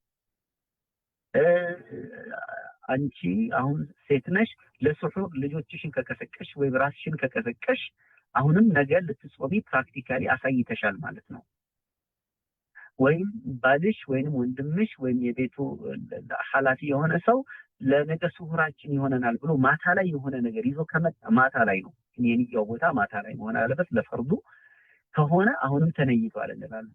በኢማሙ ሻፊዒ መዝሐብ እና በሱ አስተያየት በምላስ ማድረግ የሚወደድበት ምክንያት በልብ ላይ የተቋጠረውን ነገር የበለጠ ያጸናዋል ነው፣ ምልክት ነው እንጂ ቦታው የሐሳብ ደረጃው መቀመጫውን መሐሉሃል ቀልቡ ይላሉ። ከታች እንደው ከትንሿ ከሰፊና ጀምሮ ሲቀራ ማለት ነው። እና ይሄ የጾሙ ሐሳብ ልብ ላይ ግን ቁርጠኝነት በደረሰ ሐሳብ ከታሰበ ንያ ተገኝቷል እንላለን። በምላሱ ማለቱ የበለጠ ያጠናክረዋል። ለምን ንያን ነብዩ ሰለላሁ ዐለይሂ ወሰለም ብዙ ጊዜ ንያቸው ሲናገሩ አይሰማም፣ ኢባዳቸውን ያው በውስጥ ስለሚያደርጉ። ግን አንዳንድ ቦታ ላይ ደግሞ ንያቸውን በግልጽ ያደርጉ ተሰምቷል። ለምሳሌ ዑምራ ላይ ለበይካ ሐጅ ላይ ለበይካ ሐጅተን ለበይካ ዑምረተን ብለዋል ሚቃት ጋር ሲደርሱ። ስለዚህ ንያን ይሄው በአፍ ማሰማት በምላስ መናገር ተገኘ ማለት አይደለም ወይ? በሐጁ ላይ ቅያስ አድርገው ጾሙም ላይም ቢሆን ሶላቱ ላይም ቢሆን ብለው ይላሉ ሻፊዒዎች። ሌሎቹ ደግሞ አይ የተገኘበት ቦታ ላይ እንደተገኘ ፕራክቲስ እናደርገዋለን፣ ሌላው ላይ ደግሞ በልባችን በደንብ እንለዋለን። ግን ልባችን ላይ እንደዚህ ተረዱ ሸክ ምናምን የሚመጣብን ከሆነ በምላስ ማለቱ አስገዳጅ ሊሆን ይችላል በሚል በእንደዚህ አይነት ደስ የሚል የሐሳብ ሙግት የሐሳብ ቅርስ ውስጥ ያለ ሐሳብ ነውና እህታችን ያው በዚህ መልኩ ከተደረገ አሁን በአንደኛው መልኩ ከተደረገ ሱሁርም ከተበላ የሱሁርም ካዘጋጀች ማረቅ። አንዳንድ ግን ችግሩ ምንድነው የሚሆነው? ማታ ላይ ሐሳቡ እንትን ሳይል እንቅልፍ ለምሳሌ ብዙ ሰው ረመዳን ላይ በእንቅልፍ ያሳልፋል እና አንዳንዶች ዑለማዎች ለዛ ነው በሌሊቱ ፓርት ላይ መነየት ስላለበት ሲያፈጥር እንኳን ቢያዝ ሲያፈጥር ወቢሶም الغدين ወይት የነገን ጾም ነየትኩኝ ይበል ቢያንስ ሲያፈጥር። ለምን ምናልባት የሰው ልጅ በተለያየ ሐሳቡን ሌሊቱ ላይ የነገን ጾም ሊዘነጋው ይችላል በሚል እንደዚህ ያስቀምጣሉ። ጥያቄው ከገባኛው በኋላ ሹክራን ገብቶኛል፣ ተመልሶልኝ። ማሻአላህ እህታችን በጣም ሰላም አለይኩም። ወሳኝ ጥያቄ ነው የጠየቅሽው። ወአለይኩም ሰላም ወራህመቱላህ መርሐባ። የኔ ጥያቄ ከጾምን ከማፍረስ ጋር በተያያዘ ነው። በመናፈጥር ጊዜ በተለምዶ የተማርነው አላሁማ ለከ ሰምቱ የሚል ነው። እሱ ከፉቃሃዎች አንጻር እንዴት ነው የሚታየው? የሚደረግም ዱዓ አለ እዛ በዘመው የሚለው እና በየትኛው ነው መጽናት ያለብን? ፉቃሃዎቹ ያው እነዚህ ሁሉም ማለት ይወደዳል ይላሉ። እነዚህ በሚያፈጥር ጊዜ የሚለው ዱዓ ላይ ያው ሐዲሶቹ ላይ ብዙዎቹ ሰነዶቹ ላይ ደከም ያለ አለ። አንዳንዶቹም ሰሃቦች ላይ የቆሙ ናቸው እና ያው اللهم لك الصمت وعلى رزقك افطرت ብሎ ይበል የሚል አለ። እንደገና ደግሞ ذهب الظمأ ጥማቱም ተወገደ وابتلت العروق በመብላታችን ጅማቶቻችንም ራሱ وثبت الاجر ان شاء الله ምን ዳችንም ደግሞ አላህ ቢል ጸደቀ ብሎ ይበል የሚሉ አሉ። የትኛውም አይነት ዱዓ ግን እነዚህን ያው ፉቃዎቹ ብለዋቸዋል። ሙሐዲሶቹም በአሳር ላይ ሆነው ከነሰነዳቸው ድክመትም ተቀምጠዋል። ነብይ ሰለላሁ ዐለይሂ ወሰለም ያሉት ሐዲስ አለ። ሶስት ሰዎች ዱዓቸው ተመላሽነት የለውም ተቀባይነት አለው ብለው ካሉት መሃል አንዱ ወሷኢሙ ሐታ ይፍጥር ይላል፣ ወሷኢሙ ሺነ ይፍጥር ይላል። ጾመኛ እስኪያፈጥር ጾመኛ ሲያፈጥር ይላል። ስለዚህ ጾመኛ ሲያፈጥር ከነዚህ ሌሎች ዱዓዎችን ማድረግ ይወደዳል። እንደውም ከፍጡር በፊት ያለችው የተወሰነ ደቂቃዎች በዱዓ ማሳለፉ በጣም ይወደዳል። በሚያፈጥርበት ጊዜ እነዚህንና ሌሎችንም ጨምሮ ቢል ይወደዳል። በተለይ እንደው ይህንን ወቅት ወርቃማ ወቅት ነው ሐቂቃ። በተለይ እህቶቻችን፣ ባለቤቶቻችን፣ እናቶቻችን እችን ሰዓት በጣም ብዙ ጊዜ ዘነጓታል። ለምን ፍጡር በማስተካከል በማቅረብ በጣም ቢዚ ስለሚሆኑ እችን ከአዛን በፊት የተወሰነች ደቂቃ ለዱዓ የመሰብሰብና ዱዓ የማድረግ እድል ለሌሎች በማስፈጠር ምክንያት ያጠዋታል። በእርግጥ ያው በማስፈጠር አጅር ያገኛሉ። የጾመኛውንም አጅር እሱ ባመጣውም ቢሆን በማስፈጠራቸው በማዘጋጀታቸው ያስፈጠረ አጅር የሚባሉን ሁሉም ሴቶች ያገኙታል። ይህንን ቢነይቱ ጥሩ ነው እና የትኛውም አይነት ዱዓዎች ተወዳጅ ናቸው። እንኳን እነዚህ በተወሰነ ደረጃ ያሉትን ፉቃሃዎቹ ጊዜ اللهم لك الصمت وعلى رزقك افطرت የሚለውን ነው በብዛት ያመጡታል። ግን ያው በእኛ ሀገር በብዛት የተለመደው ፉቃሃ ስንል የሻፊዒያና የሐነፊያ ፉቃሃ ማለታችን ነው። ግን የማሊኪያዎቹ የሐናቢላዎቹ ፉቃሃዎችም እነዚህን ذهب الظمأ ይወልጣል ደግሞ ብለው ያስቀመጡም አሉ። ሁላቸውም ግን ይወደዳሉ ዱዓ።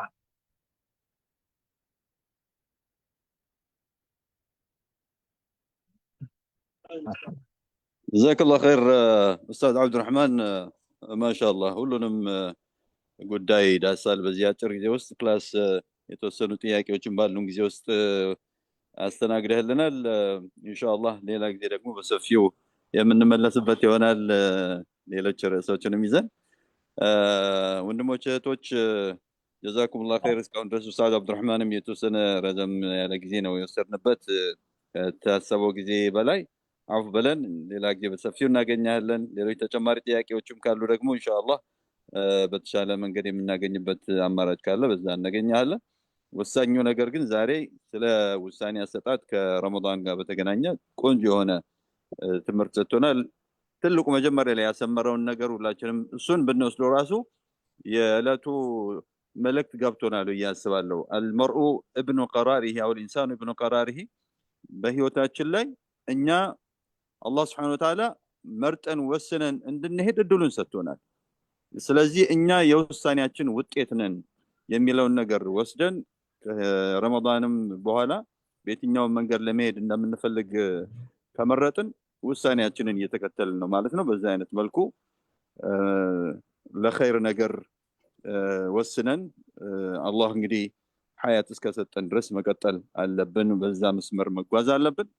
ከመጥፎ ነገሮች አሁን ካገኘናቸው ጥሩ ልምዶች ተነስተን ከመጥፎ ነገሮች ርቀን ወደ ኸይር ነገር አዘን ብለን መልካም ሙስሊሞች ሆነን እስከመጨረሻው ድረስ የበለጠ በጥሩ እስላማዊ ስብዕና ኖረን የምንሞትበትን ወደ አላህ የምንመለስበትን የውሳኔ መስመራችንን ማስተካከል አለብን።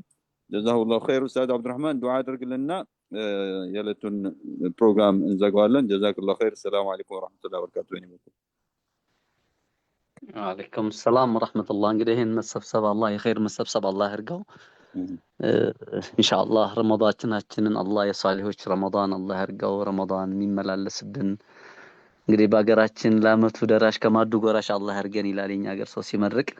ረመዳን ማድ ላይ ብዙ ነገር አለ። ረመዳን ዲሽ ላይ ብዙ ነገር አለ። ረህመት አለ፣ በረካ አለ፣ ዒትቅ ምን النار አለ። እና እነዚህን ሁሉ ያው ረመዳን ላይ አላህ ያስቀመጣቸውን በረካዎች እኛም ወደ እኛ ብቻ ሳንሆን የኛ ዙርያዎች የልጅ ልጆቻችን የኛ ዘር የሚተላለፍባቸው የሚረማመድባቸው እስከ ቂያማ ድረስ ያሉትን እንደው ልጆቻችን የኛ ዙርያዎች ሁሉ የረመዳን በረካ እድላቸው አላህ ያርገው። ሀገራችንንም አማን አላህ ያርግልን። ህዝባችንንም አማኝ አላህ ያርገው።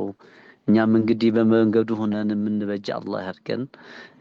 ኢንሻአላህ ተዓላ እንግዲህ በዚህ በተለይ የፈርስ ሂጅራ ወንድሞቼ የተባበራችሁ ወንድሞቼ አላህ Subhanahu Wa Ta'ala ወንድማማችነት የምር አላህ አርገው በኸይር ሚዛናችን ላይ ከላይኛው ላይ ተጽፋ የምናገኛት አላህ አርገው። ያው ብዙ ሰዓት ወስደንባችኋል። በተለይ የረመዳን ሰዓት ያው በጣም ወርቃማ ሰዓት ነው። ምናልባት ዛሬ ካነሳነው አጀንዳ በላይ ከናንተ የወሰድኩባችሁ ጊዜ ይበዛል። ለምን ሸረፉ ረመዳን ፊ ለይሊሂ አክተር ሚማ ካነ ፊ ነሃሪሂ ይባላል። የረመዳን የክብር ወርቃማ ሰዓቶቹ ከቀኑ ይልቅ በሌሊቱ ናቸው ይላልና ለምን ያው ሌሊተል ቀድርም ያለው በሌሊት ነው። ቁርአኑ አብዛኛው የሚወርደው በሌሊት ነው። ጅብሪል የሚመጣው በሌሊት ነው። እና እነዚህን ሌሊት ወቅቶች ደግሞ የምንጠቀምባቸው አላህ ያርገው። የዛሬውን እንግዲህ ደግሞ የዛሬዋን ወቅት ደግሞ አላህ ከኸይር ሚዛናችን ላይ የምትቀመጥም አላህ ያርግልን። በንግግራችን ያው አንዳንድ ባለማወቅ የሳት ነው። እንደገና ደግሞ በአውቀንም የዘነጋናቸው ነገር ካሉ ሁሌም አላህ አፉ ባይ ነው። አላህ አፉ ይበለን። ያው በረመዳን የሚወደደውን ዱዓ ታውቃላችሁ። አላሁመ ኢነከ አፉውን ቱሒቡል አፍወ ፈዕፉ ዐና ያ ከሪም ያ መናን أعيد علينا رمضان سنينا عديدة وأزمنة مديدة في خير وصحة وبركة. اللهم اجعلنا من عتقائك وأمنائك وأجرائك من النار. آمين. سبحان ربك رب العزة عما يصفون وسلام على المرسلين الحمد لله رب العالمين. جزاك الله خير أستاذ. جزاكم الله خيرا. ያለሁኝ በቃ ቻው ልበለኝ። ባረክ እሺ ደግ يا حبيبي الله يحفظك يا رب. حياك الله حبيبي. ሁላችሁም እዚህ ውስጥ ያላችሁ ጀዛኩም الله خير አላህ ቀሪ ጊዜያችሁ የተባረከ ያርግላችሁ። ባረከላሁ ፊኩም። ሰላም አለይኩም ወራህመቱላሂ ወበረካቱ። ወአለይኩም ሰላም ወራህመቱላሂ ወበረካቱ። እርሶንም አላህ ያቆይልን። አሚን ያ ረብ አሚን። አቡኪ አቋርጠው ላይ አሚን